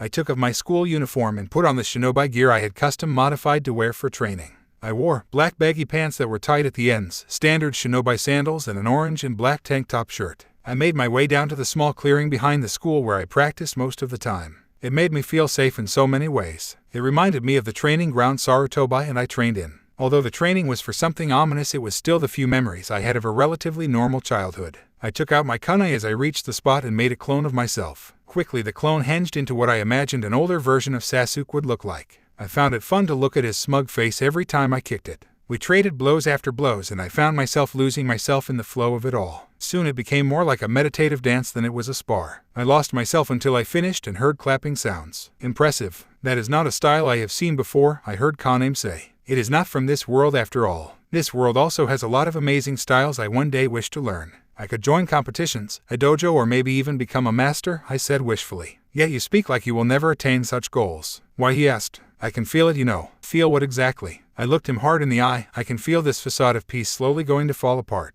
It won't be long until the inevitable, and then what? Run, hide, live a life in the shadows without a family, or become a monster? This is the sad fate that threatens us. Well, at least me. Yes, indeed. You may be right, but for now you shouldn't be here. The morning isn't for people like us, he said. Yes, I understand, I said before walking behind him to the dorm. It wasn't long before I had to prepare for the. Honestly, it was a waste of time. A dress wasn't something I felt the need to wear, and I preferred my casual anyway. I looked at my classmates in annoyance. They were all getting ready whether or not they liked it, but I was still refusing. I will not wear a dress, I confirmed again. Naru, this is a compulsory event. Why won't you wear a dress anyway? Akatsuki asked. I will not go because I abhor dresses with a passion. Don't even expect me to wear one on my wedding day. It's bad enough that I have to wear a skirt for school. This is too much, I growled. Well, then I guess we will just have to hold you down, Edo said, smirking. I gulped as every member of the night class except for Kaname gathered around me. This was their chance to see me in a dress. Every damn year they annoyed me with the stupid no matter how many times I told them I wouldn't wear a dress or go. This time, however, it seemed no wouldn't be an answer. As inappropriate as the next part sounds, I want all you readers to know that Naru was not D. Nevertheless, it was highly inappropriate for the class to undress me and force another dress onto me. My genjutsu even went down for a while as I struggled. Thankfully, Maria Kurenai wasn't here to witness that ordeal. There you go, Naruchan, you look cute, Takuma said, much to my dismay. I sulked in a corner, unable to hide my flushed face. Thankfully, burying your head in your knees seemed to do the hiding quite well. This was so embarrassing. Why did they even want me to wear a dress in the first place? I sulked for a bit longer until I felt a hand on my shoulder. I slowly turned around, able to push the blush down, although not able to pull my ears back up from their fetal position. All in all, I probably looked like a kicked puppy in a damn dress. I'm sure you look beautiful, Naruchan. All you need is to be confident in yourself, Takuma encouraged, holding out his hand. Somehow what he had said made me feel overjoyed. I didn't know what to do. I hated dresses. It made me feel weak. Every time I wore one, it reminded me of the other normal girls in Konoha. I wasn't meant to be normal, I was meant to be a fighter. The first time I had worn one, even Sarutobi didn't look happy. In fact, he was the one who told me to take my situation seriously. I was meant to be a weapon after all. But this was now. I held out my hand and got up before I placed the genjutsu around my body again. I stood up and walked away. I guess this once I would be going to that stupid with a dress on. I shut the door and decided to at least take a look at myself. I was stunned. The dress wasn't anything I had seen before. It was a pastel peach with a net pattern from my neck down to my arms and hips. It hugged the body at the top and dropped down like flowing waves at the bottom. I blushed before shaking my head. I combed my shoulder-length blonde hair and straightened it out as best as I could. I closed my eyes and reminded myself that the past was over now. Now I was presented with an unknown future of either joy or sadness. I had a family for now. Before long, time would pass by and consume their life, but I would remain untouched. It ached my heart, but it was enough to know the reality of the situation. I had come to see coming to this place as a gift from Kami, but I knew otherwise. If this were a gift, then why was I a kitsune? Why was everything going wrong, and why could I feel the future going to break apart into a million pieces? I made my way to the anyway and ended up being crowded by a bunch of boys who wanted me to dance with them. It wasn't a wonder that I refused them politely, although they just wouldn't bug off. Apparently I was known more for being the delinquent female along with Akatsuki. It usually surprised people when they saw me act kindly, although on the outside I looked sort of like a really pretty MMA fighter. Nonetheless, I managed to get them off of me. So when I saw Takuma acting all flattery around them, you could imagine my annoyance. Takuma, I growled as I drew out his name threateningly. He backed away from the girls and came to join me for the. I guess it wasn't a mystery as to why he was acting like this. Despite his natural kind and playboyish attitude, we had something more than other people. At first I had come to think of it as really close friendship, but it grew into something more. It wasn't lust, but we knew it was love. Somehow I never once felt the need to him or show affection to let him know we were meant to be something more. In return, he never said it out loud, but instead showed it in his actions. It was going good and everything was well for a second as I danced with Takuma. I felt so happy to be in his arms and by his side, but there was something wrong. My instincts told me to leave when I could. Everything in me was screaming to search for the trouble instead of staying here. I pushed down those feelings because I wanted this moment to be held dearly within my heart more than I wanted to run out there and see what was going to happen.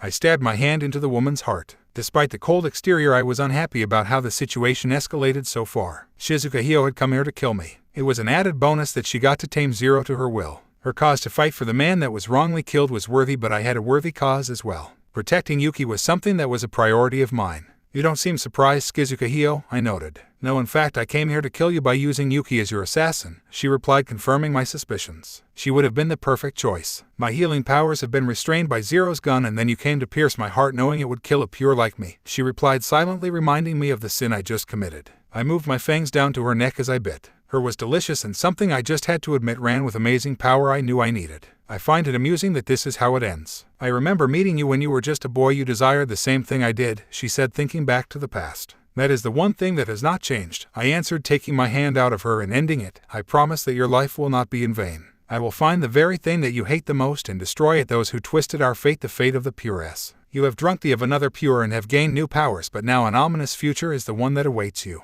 Only jet-lag darkness lies ahead of you, Kaname, she predicted, although the sadness wavered her once steady voice. I'm well aware of that, I said with my steady resolve. I watched as her eyes closed and the depraved life of Shizuka Hyo had finally ended. I turned around along with Takuma as we felt the same overpowering feeling. It was the feeling of someone very strong just dying like that. I drew into my kitsune senses as I closed my eyes and focused my breath. It was Shizuka Hyo's smell. I instantly went on alert. That woman was bad news, and whatever was happening with her could possibly affect either Yuki or me. If it was indeed like that, then it would be a problem if I didn't know the situation. I quickly disappeared into the crowd despite Takuma's calls. Sadly, the moment couldn't last just that second longer. My body flickered towards the smell and ended up in front of a thirsty Zero being knocked out. Both the headmaster and my ethics teacher looked at me wide-eyed, and I looked back at him before I looked at Zero, who was still squirming. What are you doing? I asked. SHH. Help Tagus and get Zero out of here before anyone comes by, my father figure said. I narrowed my eyes but decided to trust him. Whatever was happening with Zero was obviously something he didn't want Yuki to see. If my senses were right, she was running this way. The pitter-patter of her feet was so damn loud for a guardian.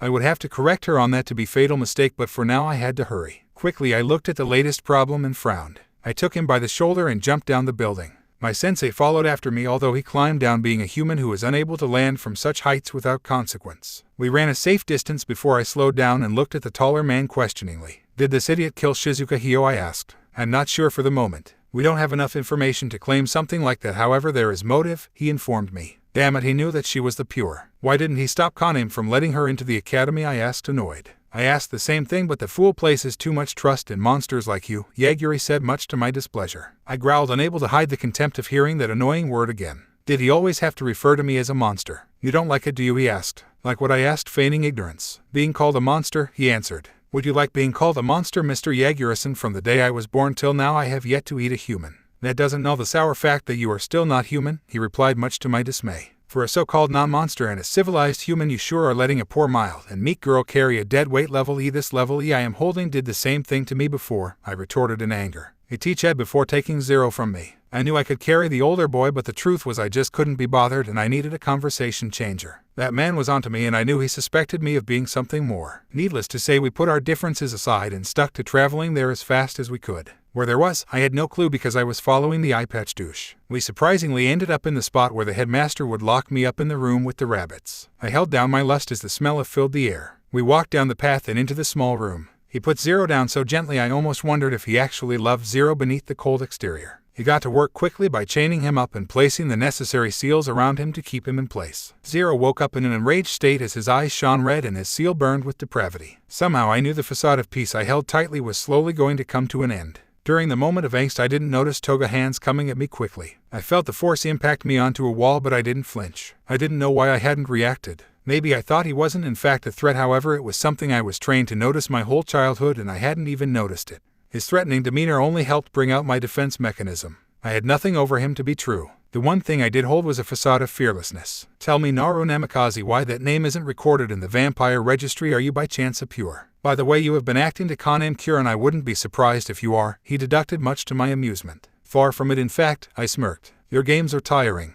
You may be playing the stupid fool of a headmaster as a saint, but you aren't fooling me, he growled. Fooling? Why would I need to fool the headmaster? He knows everything about me and more, unlike you, but I'm guessing you are annoyed at the withheld information. Am I correct? I provoked. Just because you are a weak, frail girl doesn't mean I will hold back on you, he said, using my own words against me. But sensei, it's wrong for you to torment a student, I cried out in mock hurt before I sent him a sly grin. It seemed my tormenting was working. Kurama was congratulating me inside my head and telling me to unleash my power upon him. I had to refuse the offer and instead chose to fight him fairly. I brought my right hand up and pivoted to the left, forcing his grip on my throat to break unless he wanted a broken wrist. Just as quickly I brought my elbows up from below as I aimed for his chin. He quickly dodged the fatal attack that could have killed him, much to my relief. Sadly, the only attacks I had been taught were ones used to kill others with. Are we really going to fight in front of a deranged level E? I tormented, knowing he had ties with Zero. Let's take this outside, he agreed, although angry at my comment. I was also slightly annoyed that I had to say something that mean about Zero, but it was a necessary tactic. You know, I've never fought in a dress before and I really don't want to ruin it, I said, trying to make an excuse to stop the fight. Then why don't you just give me some answers, monster, he asked, making me agitated. I quickly took in a few breaths. This was just how he was trying to get my judgment clouded. Unlike him, I wouldn't let that anger get to me. Instead, I smiled a toothy grin as I took my flowing river stance. I wondered how fun it would be if I could use ninjutsu on him. We jumped at each other at the same time. He pulled out a gun and started shooting at me. I quickly dodged the bullets as I jumped and spun in the air, aiming a palm attack at his throat as I plummeted at him. His hand blocked my attack as he tried to kick me away. I pivoted my body midair as aimed another palm strike to the back of his head this time. He ducked in a swift motion and swept my feet just as I landed. Before I lost my footing, I bounced of my hands and landed on the ground away from him. I was smiling in excitement. It was a long time since I had a good hand-to-hand fight with someone who wanted to hurt me. Sure, in Konoha there would be a whole line of people who would put their hands up to get a chance to hurt me, but here there wasn't. He didn't look so happy, however. Aren't you having even a bit of fun, sensei? We are just getting warmed up, aren't we? I asked in a cocky voice. You're holding back. Why aren't you using your powers? He asked me. I decided to humor him. Before I used my powers, there used to be a time when hand-to-hand combat was my forte. All those enemies. Now you're just making me miss them, I complained, somewhat annoyed that I was actually missing the thrill of combat Konoha had provided me with. You've killed before, haven't you? Was it a lie when you said you didn't eat those victims of yours? He asked. Eat them? I'm sure most of them would have tasted like crap anyway, but I would never eat someone I killed in battle, I replied, slightly disgusted. By any chance could you just tell me what I need to know? He asked. How about you just let me go and stop asking questions? We could have a friendly spar later on. Yep, that would be good, I said, standing up straight and clapping my hand. Who said I was about to let you walk away? He growled, much to my dismay. I prepared my stance again and he took out his gun, which we were about to jump when I felt another presence get in the middle of us. I thanked Kami that the headmaster had come in at the right moment. Sending my teacher to the hospital wasn't something I wanted to do. Stop fighting, you two. This is a school of peace between vampires and humans, and you must abide by it. And what exactly are you doing, Naruchan? Getting into a fight with your sensei is unacceptable, he scolded. I pouted on the outside, but truthfully on the inside I was happy. I wondered if this was what it felt like to be scolded by a parent. Although the headmaster was immature, I knew it was a coping mechanism he had put up in place to seal his real personality. I kind of liked his immature vibe, however. If you would just tell me what is going on, then there wouldn't be a fight in the first place, he growled. It's not my place to reveal Naru's secrets to someone she doesn't trust, my father figure defended to my relief. Before we fight about something so meaningless as my existence, can we move on to the important topic that is Zero? I asked. His position is precarious. There isn't much we can do for him, sadly. We will just have to leave him be, Cross said as we walked inside and became silent as we saw an awake and thirsty Zero. Zero, the headmaster said sadly, almost like a small part of him thought this wouldn't happen. I just looked on sadly at the sad state of his depravity. He pulled at his chains and growled. How a vampire could do something like this was beyond me. Why did the world have so many cruel people? Please, teeth, eyes, eyes, enough, let me die, he begged in pain. Toga took out the gun when the headmaster put a hand on it. Wait, Zero, Yuki is waiting for you, so you can't just give up, he said. Why Yuki? He mumbled. Suddenly we heard the sound of something breaking outside. I turned my head around and hoped it wasn't what I thought it was. What was that noise? It couldn't be. Does the Senate know of Shizuka Hio's death already? Toga asked before we rushed out. We ran outside for no reason. Thankfully there weren't any Senate members. I sighed in relief and wondered what the sound was. My attention turned to Toga Yagiri now. Shizuka Hio was killed, but somehow I suspected that this was just the start of what was to come. She came for a reason I knew nothing about. Hopefully it had nothing to do with Yuki or Zero, but from the looks of things it did. Dad, I need to ask you something, I said, looking at the man in front of me. What is it? Why would you let Shizuka Hyo come to Cross Academy if you knew this was going to happen? I asked angrily, although I didn't show it. These things just have to be dealt by the vampires themselves, he replied seriously. I didn't press on further. I would go back to the dorms and take off this stupid dress and equip myself with some weapons. I didn't feel safe running around in a dress when I had worn pants my whole life. Sadly, it seemed the headmaster noticed my attire. Naruto, you're wearing a dress, he said, squishing me. I sighed and tried pulling him off of me to no avail. It was annoying to have people see me a dress. You look so pretty. Why don't you wear it more often, he asked, catching me off guard. Really, you want me to wear it? You like it? I asked softly. Why do you think I wouldn't like seeing you in one? He asked. No, it's just that they always told me to keep my clothes practical, I mumbled before realizing Toga was listening to me. The headmaster looked at me sadly before smiling. I waved my goodbye and left. Somehow those words made me feel happy. I almost wanted to forget whatever it was that was bugging me. Everything was blissful until Kurama's panic caught in my head. Kit, there are a group of highly trained people hiding in the trees, he yelled inside my head. I instantly realized he was correct. Why did the one time I had to fight opponents be the day I dressed like this, the one damn time I cursed? I hastily sidestepped a projectile from behind me. My instincts took over as I flipped, dodged, and maneuvered away from the weapons. I was caught in a string of movements, and before I realized it, I felt a kick to my side. I was about to fall when I just forward rolled to the side. I quickly took the second they stopped to look at my attackers. There were at least 89 of them, and all of them seemed to be vampires wearing black masks to cover their face. I noticed some kind of emblem on there. Why are you attacking me? I asked. Isn't it obvious? It's because you are different, one of them answered before charging at me. I dodged his attack before sweeping his feet and tripping him over. I cursed, unable to find a kunai anywhere on me. My mind wandered to what he had said. Did this mean they knew I was a kitsune? I cursed, realizing what was going on. Damn it, you figured out quicker than I imagined, I said angrily as I let down the genjutsu which covered my fox ears and tail. I stood before them with Kurama's power surging within me as I felt my tail wave behind me and my fox ears stick out in place of the human ones. They looked at me slightly witty, but that was to be expected. These people were notified, but they had not seen someone like me before. I had quickly come to dodge all their attacks while I conversed with Kurama in my head. I needed a plan of attack, and using my fire jutsu arsenal, I was sure they would all perish in a way I see fit. Might as well have some fun while killing them right. Katten style and futon style, Akaike's no jutsu, I exclaimed in my head as I did the necessary hand seals. The fiery whirlwind blew towards my enemies as they tried to dodge it. I enjoyed watching them burn to crisps. Correction, the kitsune of me enjoyed watching them burn. The whirlwind, however, only proved to take down 3 of them. I still had 6 little bats left to kill. One of them came from behind me as he swung his katana my direction. I ducked underneath the strike and broke his legs. He screamed in pain as he fell to the ground, clutching his legs. This one was going to tell me who sent him.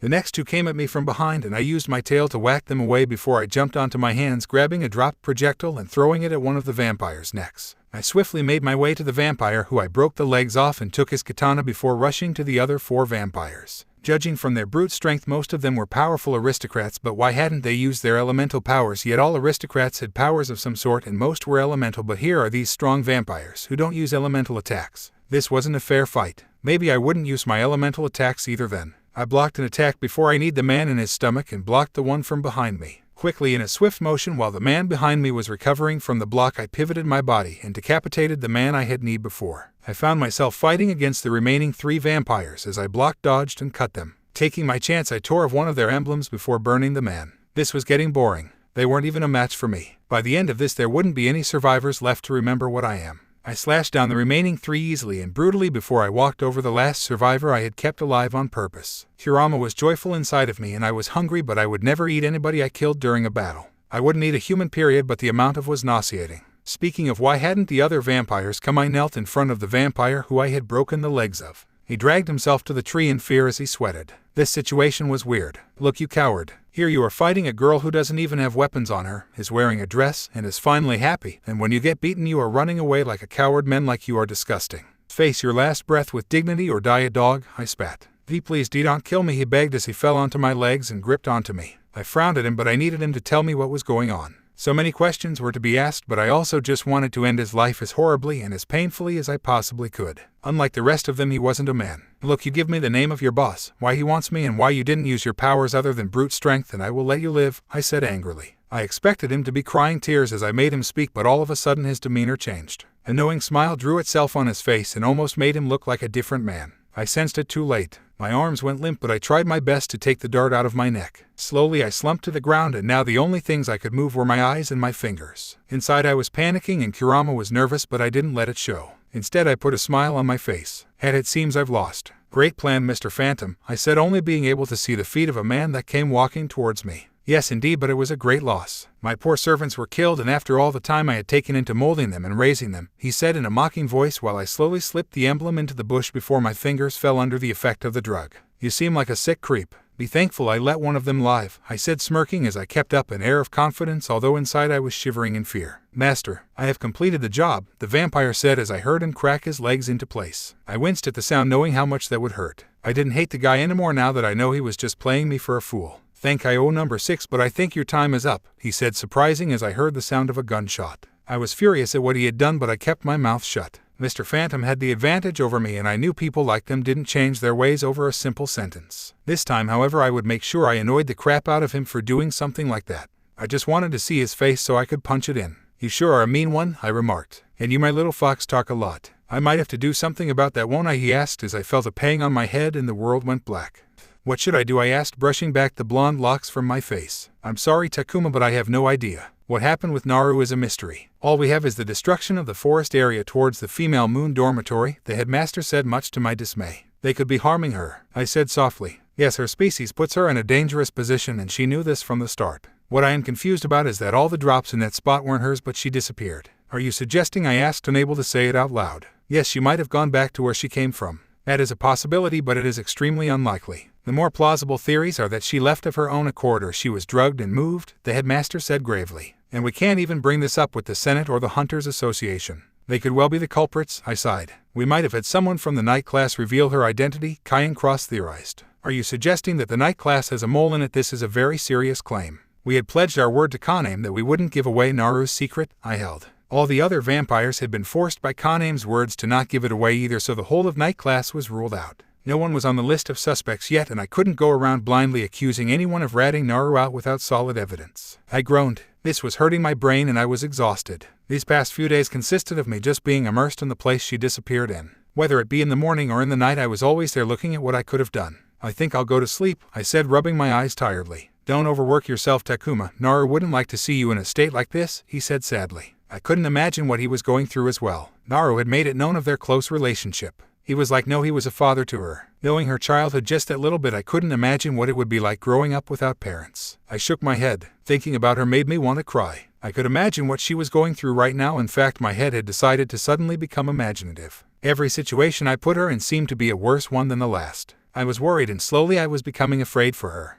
I stared intently at the chessboard in front of me. A piece was missing and I didn't like it. Her existence was something I had yet to test out, and now my chance had gone. She remained a greater threat now that she was somewhere I couldn't watch. Now Zero would have to do in the upcoming battle. The sad twist of fate would go on for all the pure S, even Yuki. This time, however, I would end it. Would be shed, but the outcome was all I was interested in. So far the plan had been going well. Everyone was in their place and ready for the fight ahead of them, but there was still one missing piece. Where she was could be a problem. Her power was on par, if not greater than a pure S. If that kind of power had gotten into the hands of the wrong person, there were too many dangerous threats it could pose. Kaname. I turned around to see a very sleep-deprived Takuma. His love for the kitsune was obvious. Sometimes I envied the simple relationship they had. Unlike Yuki and me, he and Naru had become best friends and acted freely around each other. Despite the small jealousy, I did not want to see him in a state like this. He was my best friend after all. I am looking into it, I answered the unasked question. He just nodded and sat down. Despite his obvious inner peril, I could not find the words to comfort. It was a foreign concept to have to comfort somebody. I decided that instead of an awkward approach, I would reassure him.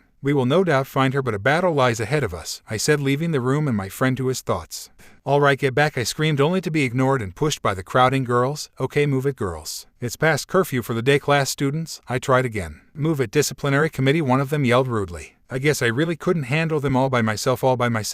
The feeling of loneliness overwhelmed me. Zero was gone and Naru was missing. It had been a while since we had dinner as a family. My attention turned to the door that opened, revealing a night class led by Ado. I knew he was going to try something annoying. Hello, girls, did you dream about me last night? He asked, flirting. Yikes, was all I could say as the loud crowd became even louder with cheers. So tonight I shall take a little detour and invade Yuki Cross's dreams. Hear it, he proclaimed, pointing at me. Hey, wait a minute, Hanabusa, I tried before the swarm of girls pushed me to the side. I hit a familiar feeling hand and I instantly turned around and bowed. I'm sorry, Kaname. Exactly what are you doing? Yuki Zero said, much to my surprise. All I could do was stare dumbly at him. The noises and complaints of the students behind me escaped my ears as my thoughts clouded over. There were so many things I wanted to say. So many things I want to talk about, like how is your wound? All that time I didn't see you, what was going on? And have you found a way to satisfy your thirst for? There's so much I want to ask. The words are almost spilling out of me, but Zero, welcome back, I said instead, smiling. Snip, snip. Oh, so beautiful. Oh, hello, I said, cutting a flower before noticing Yaguri walk by. You only had the day class to teach today, I asked. Yeah, I see Zero is back now, he commented. I guess you would notice that. Zero was in a terrible state when I left. I still don't know how he was able to regain his sanity, I said, although I had a few theories on the subject. Well, I'm not the renowned hunter you are. There are a lot of things I tend to miss, however I would be able to spot an apron as ugly as that from a mile away, he commented, poking at my cute apron. Ah, this is cute, I said, twirling around. TCH, I don't know how you're acting so happy when a child that calls you father is missing, he said, touching a nerve. I stopped and looked ahead of me seriously. Her disappearance was something I would definitely figure out. Until then I could only pray that she was safe wherever she was. Naruchan's disappearance affects me more than you can imagine. There isn't enough evidence around to know where it is that she was taken, I said gravely. You still haven't told me what she is, he noted. What do you mean she is a vampire? I replied like always. No, she isn't. She isn't in any of the vampire's family records, and I'm not dumb enough to not gouge her power. She was the one holding back in our fight. I didn't know what to say. Toga Igari had my respect, but he was still a hunter. If it was in fact the Hunters Association that had abducted her, then telling him would be counterproductive. The other scenario could also be said where she was abducted by the Senate. If that was the fact, then Toga Igari the vampire hunter would be a great asset. Maybe it was time I informed him. Come with me, I need to tell you something. Zero Shizuka Hio was here at the academy in order to stop the inevitable fall into a level he had to drink the of the women who had dealt him such a cruel fate, and yet I doubt that Zero was able to drink her. I wonder how much time Zero has left now. If drinking might would slow it down, I would gladly give it. In the end I had hurt him. In the end I was the one who was protected. I could never be the one protecting even when I was a child. It was always Zero and Naru that used to defend me. Naru was a strong headfast girl who, despite the appearance, was really smart and strong. I had watched Zero and her get into fights every day, and somehow she always came on top. Zero, he would always be the one to stand up for me and help me when I needed it for the disciplinary duties. I didn't want to lose either of them, but somehow it seemed I slowly was. Zero, I said, running up and hitting him hard on his back. For a whole week I had been doing this job by myself, you know. You better work twice as hard tonight, I said, feigning happiness. Hug, you can be so grown. Before he stopped at looking at me. I pulled up my hair and exposed my neck. It was something forbidden, and I found myself coping with it by making it look a bit more casual. Come on now, I know how much you crave it. I mean, I'm sure they didn't give you back at the medical clinic, right? So just for tonight I'm willing to give you an extra serving, I explained. Don't be stupid, he said, walking away quickly. I didn't know what to say. I was afraid of so many things, and I wished every day that things were back to what they were like back in the peaceful days, back when Naru, Zero, and the headmaster had dinner at the same table, and when I had to stop the fights. I just wish things were like that, but instead I caused them more pain, especially Zero. I ran up to Zero and grabbed him by his arm. Zero, I'm sorry. Listen, I know I say this every time, but I am on your side. I may not be much help, actually. I'm pretty useless, and I really hate that about myself. I wanted you to drink so badly I would have forced you to drink it, I admitted, ashamed. I wanted to find a way to save Zero, but all I had done was causing him more suffering.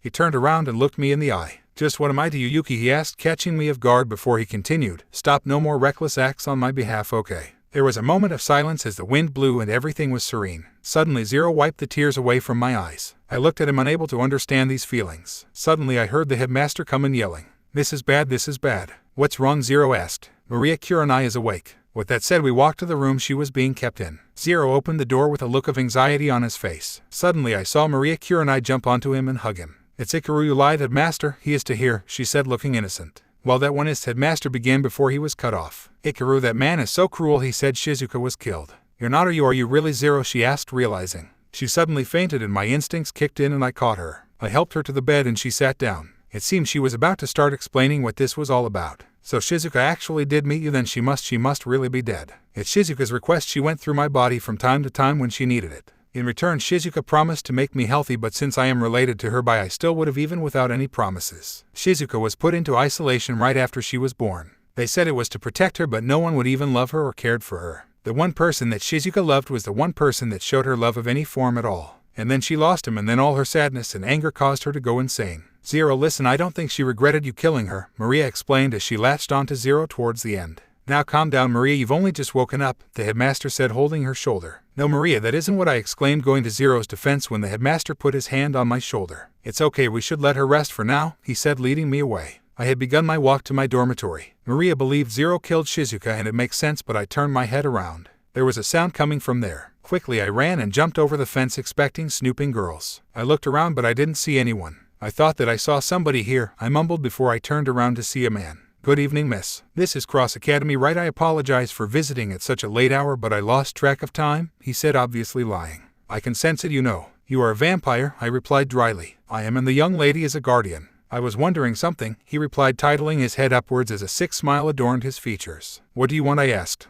Where is the other guardian? He asked, baring his claws and swiping at me. Suddenly Zero blocked his blow. What do you want with me? He asked. Zero Kiryu, the Senate, the highest order of the Vampire Society, has issued an order. I am here to execute you for the murder of the pure vampire Shizuka Hio, he said, shocking me before he continued. You see, the Senate proudly protects our pure masters, but somehow you've slipped through and killed Shizuka. Wait, Zero, didn't I defend it before? Zero pushed me away. The only way you can atone for that sin is to offer your life in return, a cheap price to pay, isn't it? Suddenly Zero crunched down on the hand of the vampire he was holding. The vampire screamed in pain as I heard the bones crack. Zero quickly flung him up before hitting him down. Sorry, but I am not willing to pay that price, was Zero's reply. You cannot escape your fate. Even if you kill me, someone else will come in my place, the vampire answered, smiling. Zero shot him and killed him without remorse. Go on, this isn't your fight, he said, annoying me. No, I will stay, I said, holding out my Artemis rod. Suddenly a vampire turned into dust. I turned around quite happy to see the night class. It was inevitable for Zero to hunt down Shizuka for what she had done, Kaname alleged, much to my annoyance. Lord Kaname, they all said, bowing down. Tell me why you care so much about Zero's execution to protect the so-called sanctity of the Puress. Lord Kaname, if a pure such as yourself stands in our way, we cannot carry out our mission, a vampire answered, bowing.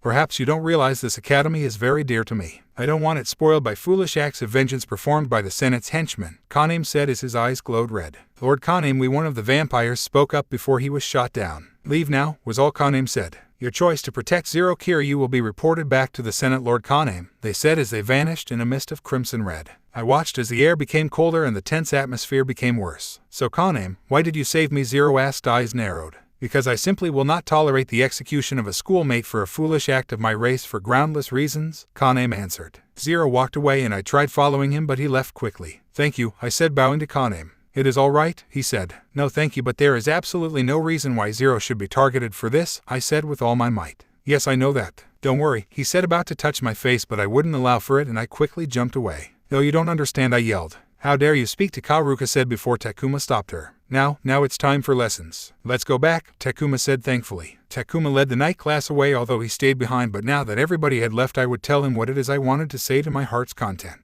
What exactly is it that I don't understand? Kaname asked. That Zero was the one who hunted Shizuka down. He didn't do it, I pointed out. Yuki, I have no intention of making Zero a villain, please believe me. Then say it. I want you to say that Zero isn't the killer. Sure, if you say it's true then I concede it. Come on, be serious, I said, annoyed that he wasn't even trying to understand my point. And I have always been serious about you, he replied, not understanding the point. Zero is not the guilty one. This talk is going nowhere, Yuki. I don't care if it isn't going anywhere. Until you say Zero is innocent, I won't talk to you, I yelled before running away. I was so childish, but I didn't know what else to say. He wasn't someone I could beat in a fight. I wasn't like Zero or Naru. I was weak, and yet they were the ones who were going through the hard times. I just wish I could have taken their places instead. My mouth was dry and my throat ached for water. Honestly, Ibuki's training to withstand tea and I was something that couldn't prepare me for this. There was nothing in this room but me strapped onto a bed and rabbits in the corner that I couldn't reach. A small light shined from the tiniest hole in the corner. My eyes always trailed to it as the rest of the room was pitch black. My kitsune senses had somehow been nulled by the anesthetic they kept supplying through the vents. I was given a cup of water every now and then, but I didn't know how long since I would get the next cup. Sadly, they didn't deem it necessary to feed me at all. The glaring hunger wasn't exactly helping me keep my sanity. Time had become lost to me. I couldn't speak either because there was some sort of device around my face restricting me. It wasn't cloth but more like a plastic substance that also proved to restrict my breathing.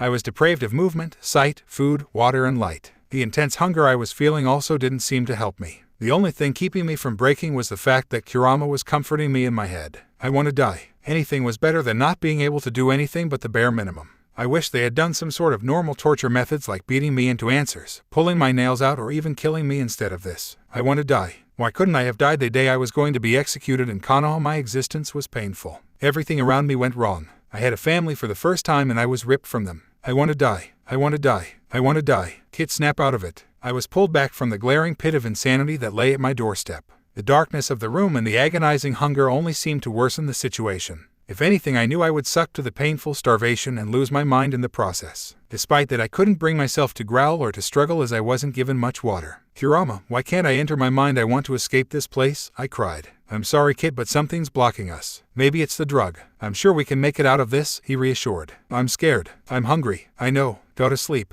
I'll give you sweet dreams," he said softly. I was about to comply when suddenly the door creaked open. I squinted my eyes as the blaring light flooded into the room suddenly. The cackle of laughter would have once annoyed me, but now it was a sound, and any sound was good enough. I managed to watch as a man wearing a mask entered and pulled out my restraints. I wanted to strangle him right here and now and eat his heart. "Hello, Naru Namikaze, or should I say Naru Cross, has your time here been pleasant?" I felt like somehow jumping out of the bed and eating his heart. My limbs refused to move, however, and I was left lying down at his mercy. I couldn't see his face past the mask, and my eyes were just adjusting to the light I had been deprived of for I don't know how long. So instead of moving, I glared daggers into him. "Oh, scary. It seems you have some fight left in you. Most people would have broken by now. Don't worry, we will use you for great things." I held back tears. I didn't cry in front of people. Naru Uzumaki Namikaze never cried in front of anybody. My torture hadn't ended yet. I watched as 2 more people came into the room and picked me up after taking off my straps. That moment of small freedom was something I enjoyed as much as I could. To feel my limbs free from the tight and insufferable bands that constrained everything.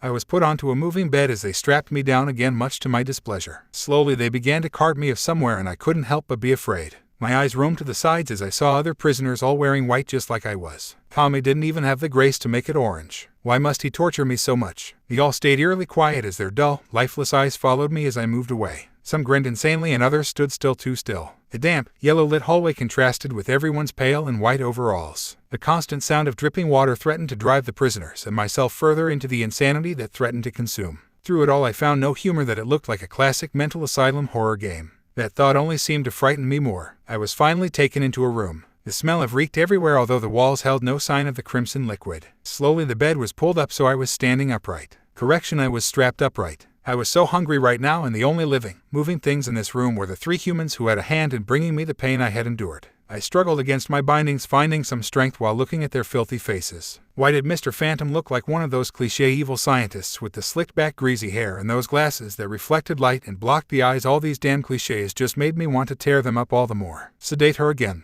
The effects wear fast on this one. Make sure you don't overdose. I want her awake for this one after all. Oh, and take of that collar on her mouth, the leading doctor no doubt said. One of his lackeys took out a syringe and inserted the liquid into my neck. I found the strength leaving my body. Thankfully, I would still have enough to complain once the collar was taken off. "Are you the one who took me, Mr. Phantom?" I asked, although I knew he was the man. I had to keep myself from raging at him like a wild dog that was starving for food. No, when I got my hands on him, it would be a much slower and more painful death that would await him. I would put him in that room just like he did to me and then eat him. "Yes, I am, my dear fox. I'm surprised you didn't yell profanities my way the first chance you got." "Profanities? I may look like a brash delinquent, but I assure you I am civilized." "Now would you kindly let me rip out your heart after I torture you, Mr. Phantom?" I asked angrily. TCH, I should have left you in that room for at least 1 more week. Most people tend to break living with the bare minimum by at least 6 days. You went on for a stunning 9 days and you seem just mentally fine. "Tell me what your secret is," he asked in his unusually high-pitched voice that was torture in itself. "It's a trade secret," I joked, although the humor wasn't evident in my tone.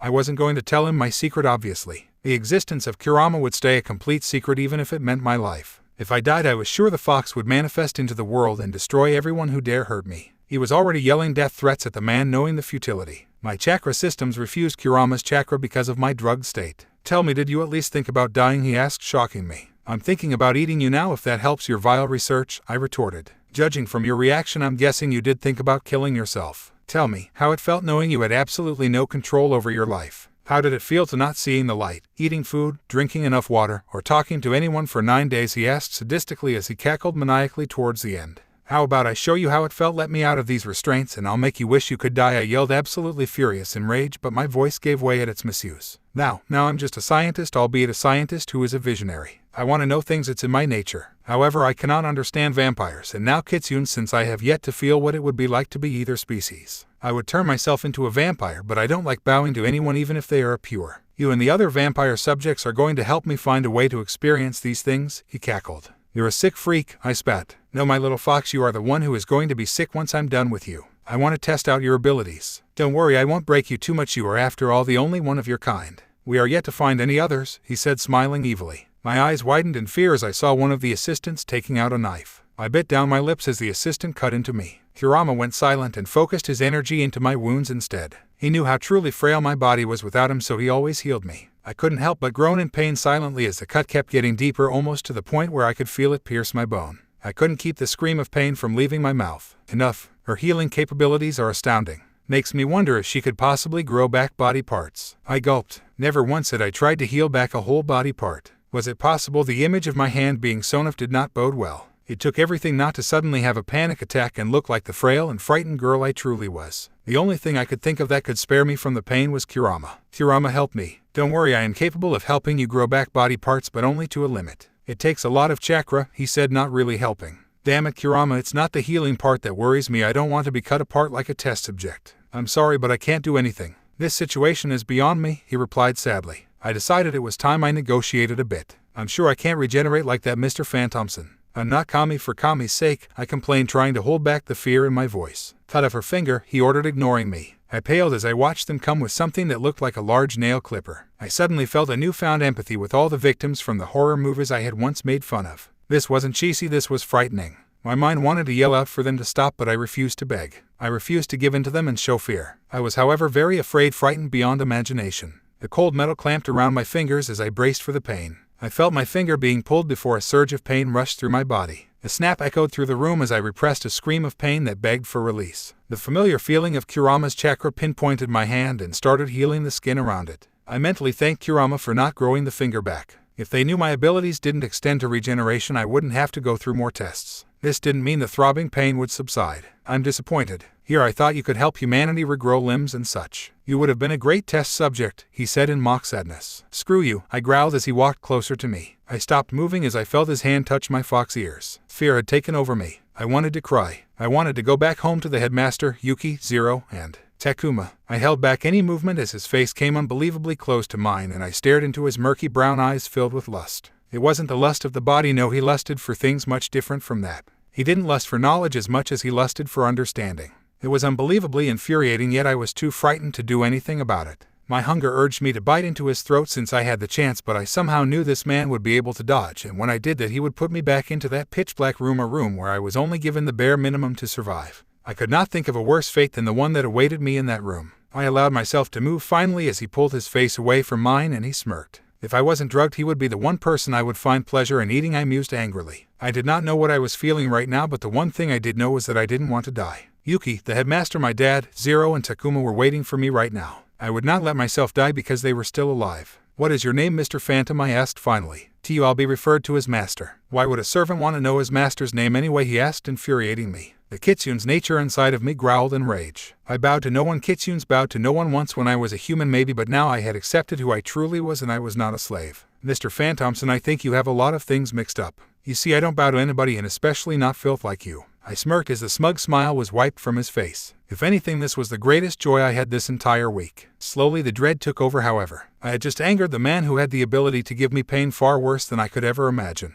Take her away. I want her in that room again for another week, he said as dread filled my body. Screw not showing weakness. I was terrified. That place was horrible, worse than death. I didn't want to go back. I couldn't possibly be sane if I stayed there for another week. I was already starving, and if I weren't on the sedatives I would be a raving mad dog right now. I was afraid. From the core of my being I was afraid of that place. A hunger stirred inside of me, and I knew I couldn't last any longer without food. The insanity that came with the starvation was something far worse than death itself. Not being able to move, eat, drink, or see for another week or so was something from a nightmare. I bared my teeth, however. Fear was replaced by pure rage. I would not bow to this man while I still held on to my sanity. Yes, I would fight to the bitter end if it meant I would annoy him just a little bit, and then when I had my chance he would be the one begging. You hear me? I'll kill you. When I come out, I'll destroy everything you hold dear, and then when you are asking to be killed, I'll keep you alive and torture you further. I'm promising you this. You hear me? I yelled as I strained my head up to curse him further. And then in the blink of an eye I was back in that silent darkness. I walked back to the site that consumed my mind. My hands traced every burn mark or cut the battlefield held. Any sign of evidence was appreciated, but it seemed almost like God was playing a trick on me. I kept coming back although this place brought me pain. I kept looking even though for a week and more I wasn't able to find anything. There was nothing to point out her whereabouts. I sighed as I slid down a tree. Tears spilled through my eyes as I put down the kunai I had received for my birthday present. It was obviously something Naru cherished enough to keep. Had she left back to this Konoha she had come from? I didn't know much about the place, but she spoke with some sort of attachment on the place she claimed she wanted nothing to do with anymore. My eyes trailed to the kunai as I stared into the engravings. Suddenly I noticed that there was a color there other than something natural. It was a reddish color. I turned my head to see what it was that was hiding in that bush. Rummaging through it, I found a torn piece of cloth. There was some sort of symbol on it I recognized but couldn't put my fingers around. That symbol was known to me, yet I couldn't recall where I had seen it. I was excited for the first time in a week. This could be the first clue to finding Naru pocketing the valuable piece of cloth. I ran to the moon dorm. If anything, I could pinpoint some sort of information on whoever it was that was holding her. As soon as I came into the dorm, I went to my laptop and started researching. There wasn't much information on the organization, but I was able to find out that they had stopped operating several years ago. They were a government-funded organization that delved into the genetics and developmental biology. I could see why an organization like that would want someone like Naru, considering she was one of a kind. The human government could possibly have something to do with the abduction. They could perhaps be experimenting on vampires and now a kitsune. If it were true, then they would have to take it up with both the Hunters Association and the Senate. I was so lost in my research that I jumped when I felt a hand on my shoulder. I turned around quickly to see Edo and Akatsuki. I sighed in relief knowing it was only them. "What's gotten you so jumpy?" Edo asked. "I found a lead on Naru," I replied, handing them the cloth. Akatsuki took the cloth and frowned. "The IOF?" Akatsuki mumbled. "You know about them?" I asked. "Yes, the Institute of Biotechnology. Apparently the head scientist, Katama Horiyama, was caught doing inhumane experiments against animals and was disgraced from the scientific community for wild claims on immortality. Originally he had been a renowned scientist and was praised for his great mind," Akatsuki said, shocking me on his knowledge on the case. "How do you know so much about him?" I asked. "That's because my family had funded the research," spoke up Edo. "Could your family possibly have funded experimentation on humans as well?" I asked. "That's impossible. The Senate would have our heads if we conducted something like that without permission," Hanabusa exclaimed. "It could be a possibility," Akatsuki spoke up. I frowned. Then the only clues we could get on the organization would be if we asked the Edo family and their clans, or I went to their old facility. It wouldn't be a problem considering that the holidays were about to come up. I would have time to find Naru. Hopefully she would be safe until then. Takuma," Edo said softly, which was unlike him. "What is it?" I asked. "There's a soiree tomorrow evening and the Edo family is holding it," Hanabusa informed. "I'm surprised I didn't get the invitation earlier," I mumbled. "That's probably because you never check your mail," Akatsuki deadpanned. "Well, then it seems I would just have to have a word with your father then, wouldn't I?" asked, looking at the uncomfortable Edo. Naru gasped, her body convulsing in effort as she tried to rip through the chains. Whatever they were dosing her with was strong. If the Kyuubi couldn't help her, she didn't know who could. He whispered reassurances in her head, something that he hadn't done since the day Hiruzen had died. Then he had done it to save himself, but now he was doing it for her sake. She clung to his voice, his presence within her body like a lifeline in a stormy. "Sit still, kitty, we aren't done with you yet." They couldn't just leave it at taking her, they had to open her up, prod her like an animal. No amount of painkillers were doing anything, and nothing was strong enough to keep her down. She blinked in and out of consciousness, every waking moment faced in the humiliation of her capture. They were ripping her open and she could do nothing. "My Tenketsu," Naru gasped to Kyuubi. "I need you to overload it. Kit, you could end up in another dimension again, you could end up dead, I can't risk it. The pain, anything to stop the pain. Revenge, Kurama, I need revenge." Kurama nodded with a growing smile. Yes, he could do revenge. He could do with anger and lust. He thrived in those emotions, and these humans were pushing his host right to it. If it weren't for the emotional and physical anguish his host was in, Kurama would have celebrated at the idea. She was finally willing to unleash him. She was finally willing to hate. "Sir, the kitsune's energy is spiking. There seems to be some sort of electrical energy flowing through her system. Put her down, dose her with more tranquilizers. What have you fools been doing?" he yelled. "It's not working, sir. She's fighting the effects and her lacerations are healing rapidly." Yaorg. The inhumane growl resonated within the lab's confines. Naru ripped through her bonds, a ripple of red bubbling energy surrounding her body and sharpening her canine features. Animalistic fury raged through her, and that had pent up throughout the torturous months. The scientists around her screamed and ran, but she only looked at one man. "Mr. Phantom, don't be scared," she sing-songed. Her usually supple voice now rumbled with malice. "I just wanted to be you," he shouted, trying to get to the door. Naru growled an inhuman growl as she slammed the man into the metal wall behind him. Her claws dug into his shoulder, breaking bone and drawing. His screams sang to her ears and a smile crawled across her animalistic features. "You want to be a monster? Let me show you a monster," Naru growled as she grabbed his head. She was a master of illusions. She was a kitsune. The man screamed. He felt his body melt under him as he turned into bubbling sludge. His senses flared with pain and the world around him turned into a haunting scene. The world suddenly lost its color and he felt his arms stretch out from the melting goo that was him, only for it to turn into the arms of an insect. He looked desperately at the naked form of the demon girl standing above him, her red eyes gleaming with maniacal gladness. No, it wasn't meant to be like teeth eyes, he cried as his body turned into that of a hideous creature. Are you not pleased, master? I gave you what you wanted. I turned you into a monster. Stay away, the scientist cried as he pulled his own bug-like body to the door. Naru jumped onto the scientist and sunk her fangs into his neck. Her body shivered in pleasure as the man's fleshy neck was ripped off. She pulled away the illusion and she reveled in the horrified look of the man's face as he realized what had happened. Watching in rage as he choked on his own, she ripped open his with her claws. That's right, Kit, take his heart out. Naru cackled in joy. Yes, she would take his beating heart out with her own hands. She would rip him open like he did to her. She would make him feel unbridled terror as she cracked his ribs open with her bare hands, and then she would eat his beating heart. She would devour his body. She dug her claws into his, cracking his ribs and pulling out his heart. Screams echoed the laboratory, a symphony to her ears. It felt good. She understood why Kurama had urged her to do this so often before. She grabbed his beating heart and ripped it out, causing the strangled cries to cease. Naru. The haze seemed to disappear instantly. One single word and her body froze, the hate seeped away and her mind cleared. Takuma, Kaname and Akatsuki had blasted through the metal door. Naru looked into the wide green eyes of Takuma and the rush of the moment died into silent agony. She looked at him before looking at her hand and shaking fear. No, she whispered in fear as she fell backwards and moved away from the man. She shivered uncontrollably. She was about to eat him. She was just about to eat another human being. Why did you stop, Kit? Finish him off, Kurama yelled. No, she cried. She wouldn't do that. She wouldn't become a monster. She killed her enemies, but she would never eat them. It felt so good, she thought. Her body shivered in silent disgust for herself. Takuma pulled off his coat and wrapped it around Naru's naked form as he embraced her shivering form in whatever semblance of comfort he could offer. He didn't know what happened, but he saw the large Y-shaped scar running through her and he didn't have to guess. He bit his lip in anger and frustration as he hugged her, pulled her close. It had been weeks, and he still came too late to stop her from doing something like this. To stop what happened to her before this. I'm here. Naru-chan, I'm here, he comforted. The kitsune hugged the vampire and cried into his shoulders. Her body melted into his strong frame as she shivered and sobbed. She didn't care about appearances for once. All she could think about was that this was over. You're right here, she sobbed. Takuma pulled away slightly and nodded. I'm here, he reaffirmed. And we should get out of here, he added. Naru nodded, giving one last haunted glance towards the man she had almost eaten. She pulled the coat around her naked form tight and leaned on the blonde vampire as he led her out. They were silent on the way out into the forest-covered land.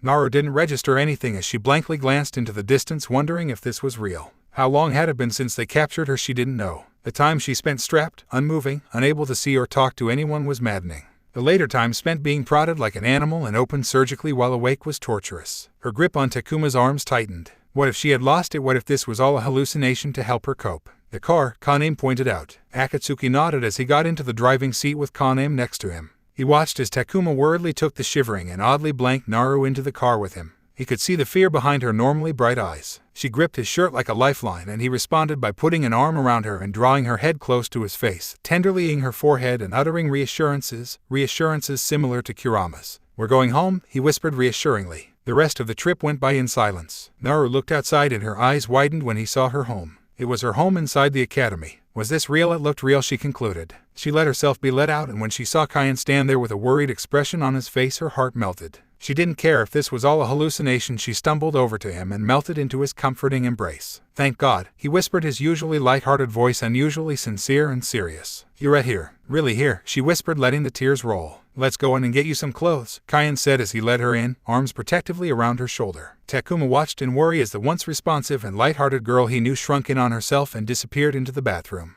Kyan came out instead, taking a deep breath and slumping down on his couch tiredly. His usually chipper attitude remained hidden under his stern face. What happened? He asked. It was a man named Nori Hamada, otherwise known as Cypher. He was a biomechanist who obsessed over the supernatural, Kaname answered in Takuma's stead. He knew the other man was silently holding down his rage and didn't want to worry him further by having him speak. Is her identity? No, it's been compromised, Kaname cut in. Takuma bit his lip, furiously drawing. No one was going to touch her like that again. He would swear it on his life. There's more, Kaname continued. It's an organization growing in numbers. They call themselves the Truth. They are convinced of the existence of supernatural creatures, both vampires and others. I think there's more credibility to their words considering Naru's existence. Takuma, you said it was your father's company? Kyan pointed. They didn't know of this undertaking. Nori Hamada had gone behind our company's backs to get his way, Takuma replied guiltily. He should have known this. He should have stopped it before it got this far. We can discuss this later, Cross finally said. For now I need to be there for her. Naru didn't care if she was eating frozen raw beef. She devoured the meat that she once would have been disgusted to look at.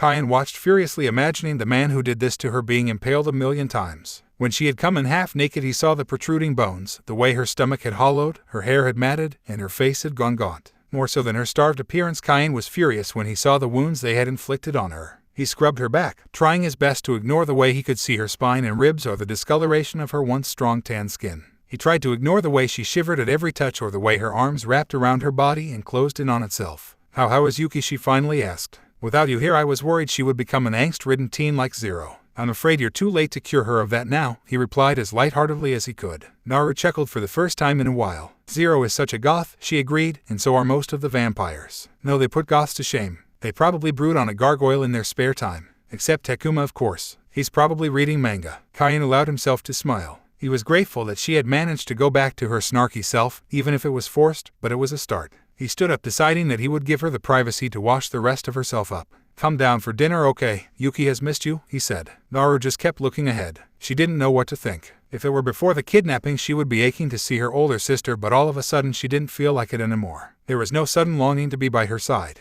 She felt repulsed, in fact. She felt dirty. She didn't deserve Yuki. Forcing herself up, she dropped the bucket of cold water over her now waist-length blonde hair. The refreshing cold woke her up and she looked up at the ceiling in sudden vigor. She was a kitsune. Despite her initial rejection of her race, she knew now that a kitsune never wallowed. A kitsune would get back up, and no matter how scarred, that kitsune would be fine. Flinching against her wounds in her currently brittle body, Naru forced her black and orange compression shirt onto her body. She frowned as she looked at herself in the mirror. Her body had thinned out and she hated it. Before, it was packed with healthy muscle, a stark contrast from all the other night-class females. But Naru prided herself on her strength. She would need to train all over again to regain whatever strength she had before, but thankfully there was still a bit of muscle left on her. The moment she walked out of the shower, she felt a sudden force overcome her. Naru blinked and realized it was Yuki. Her sister had slammed into her, winding her for a second. Naru blinked before hugging her sister back, draping her arms around Yuki's lithe body and burying her face in her shoulders. "Too missed you so much," Yuki cried. "No one told me where you were, and Takuma was worried and Zero left, and I didn't know what to do." Naru didn't know how to deal with a crying Yuki. She despised dealing with emotion, but it hurt her physically to see her older sister in so much pain. This was her family. She wasn't meant to hurt her family. What was it that Yuki said happened to Zero? "I'm sorry. I'm here now," Naru whispered, her ears drooping a little in guilt. "Yuki-chan, give Naru-chan some space. She's hurt, okay, and come down to the table for some food." Yuki fretted. "You're hurt? What happened? Is it serious?" "I'm fine," Naru replied, glancing away. "Yuki-chan, you can ask Naru all the questions you want tomorrow, okay? For now, you girls come here and have some food." Yuki reluctantly sat down at the table and stopped asking questions. She could see the tired, hollow look on her sister's face, and it frightened her. Naru had always remained strong. She abhorred looking weak, to a fault. For her to completely look tired and as disheveled as she was meant that something truly horrible had happened. After this, I'd like a live deer, Naru thought, poking at the raw meat. Her hunger had become painful since they had captured her. It had been weeks since she hadn't eaten raw meat, let alone went on a hunt. If this continued, she was sure she was going to pounce on the next human she saw. "Yuki looks as delicious as ever," Kyuubi added. "Shut it," Naru growled before she realized that she'd said that out loud. Kaien and Yuki were giving her worried looks. "Sorry, I was just talking to the annoying fox," she replied. "What did he say?" Yuki asked curiously. "That he's hungry," she replied vaguely. She didn't want to freak Yuki out by telling her the fox was specifically giving her images of Yuki's mauled body. Seriously, Naru wondered if the Kyuubi was trying to make her condition worse than it already was. Of course, now that she had the taste of human, Naru found herself wanting more. It sent a shiver of disgust down her spine, making the raw meat in front of her less appetizing. "I think too need some time to myself." "Where did you say Zero was?" "He's locked up in the underground cellar from before," Kaien replied, getting a glare from Yuki. Naru stood up and pushed her chair into the table. Zero was still fighting his urges, and she could empathize with that. She didn't think she should be out here with Yuki close to her for a while. With her lust at an all-time high, Naru found it hard to just concentrate on anything other than the aching hunger. She quickly made her way, jumping from tree to tree until she made it to the cellar. The damp stone walls smelt like moss and cut grass. She took in the endless nature around her, her instincts calling for a hunt, a real hunt, consisting of unknowing people. She shuddered at the thought and calmed her instincts down before she opened the door and entered. Cold gray eyes looked up in mild surprise as she walked in. Naru came over the shadowed figure of Zero and frowned in disgust.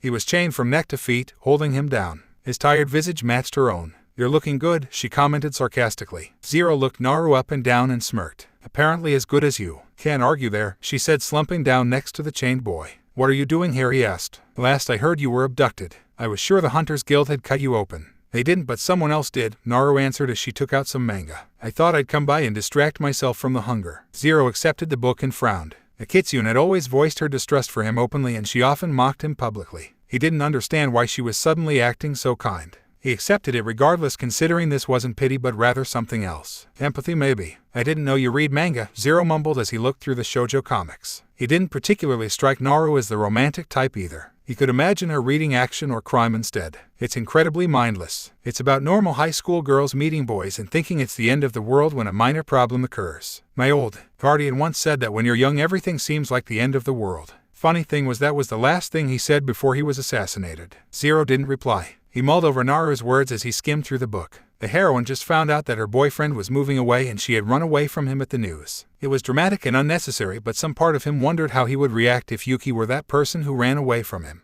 Naru let out a small breath and leaned her head against the damp stone walls before looking at the dark ceiling. She let her fox fire out, her skills in illusion making them imitate small foxes prancing in a field before it turned into a monster and ate its prey. Zero watched in horrified fascination. Do you ever wonder what it would have been like if you stayed in your world? He asked, looking at the hollowed face of his one sister. A haunted look crossed her eyes before she blinked it away. I don't want to be alone. You don't want to be alone. No one wants to be alone. If I had stayed there I would have died, and if I had died the Kyuubi would have released its chakra on the world 100 years later. Then the generation of people who truly deserved his wrath would have passed and their children would have to pay the price for their ancestors. If for some reason I managed to survive my execution, then Danzo would have no doubt caught me and I would be used as a mindless weapon. Either way I would be alone. Zero nodded. He understood entirely the need for emotional contact. In another instance he would have dismissed Naru entirely, but it was during his isolation that he could embrace her. He imagined it would be entirely different if it was Yuki. He would feel that beautiful ache in his heart and that irrational urge to drink her. He lusted after her but not after Naru.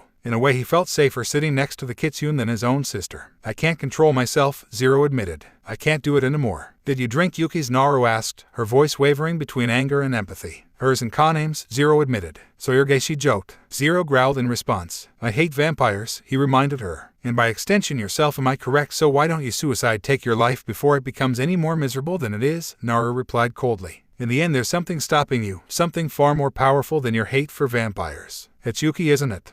Yes, I love her, he admitted. Naru stood up and chuckled. Who said these shoujo mangas weren't accurate? Your relationship with her could be made into a dramatic love story. It's tragic and everything. This isn't a story, Zero growled. It isn't, is it? Naru replied, smiling a little. There's this amazing thing I learned in chemistry about the science of love. Vampires, being by nature pack members, aren't immune to its debilitating effects. You know what Danzo used to whisper in my ear every night that left me paralyzed? He would say, one day, child, you will learn to let go of love. He swooped in like a classic villain while he was at it. Zero didn't reply as he watched the bitter girl leave. She would joke, she would belittle, but he knew she meant more with her words. Behind her immature facade of superiority he saw the same longing behind jaded glasses. The message underlying her sudden speech was always that one day things were going to end. He could see she was frightened that it would be soon. It was a familiar fear. He had spent most of his childhood haunted by the thoughts that one day his peaceful life would end with Yuki. Suddenly he felt irritated with the nosy blonde's visit. At least he forgot the hunger for a few minutes.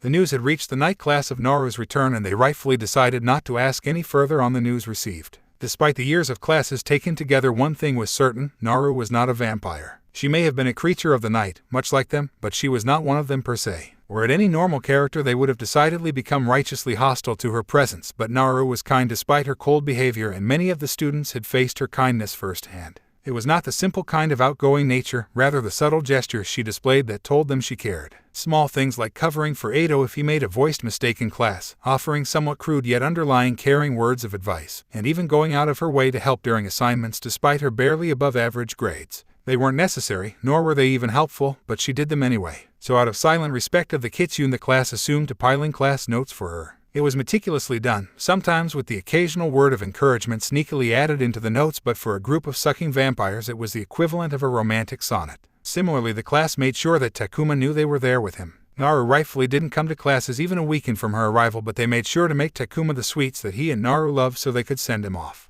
The blonde vampire put on the same smile, but they could see a hidden pain glinting in his eyes as he looked away. No one knew what could do to help other than simply be there, so they stayed silent on the situation. Kane paid little attention. His thoughts were on the upcoming storm. Okay, sadly the chapter is over. And if you enjoyed, just leave a like and subscribe with post notification, so when the next chapter is ready, you will be notified. Okay, see you in the next video. Bye.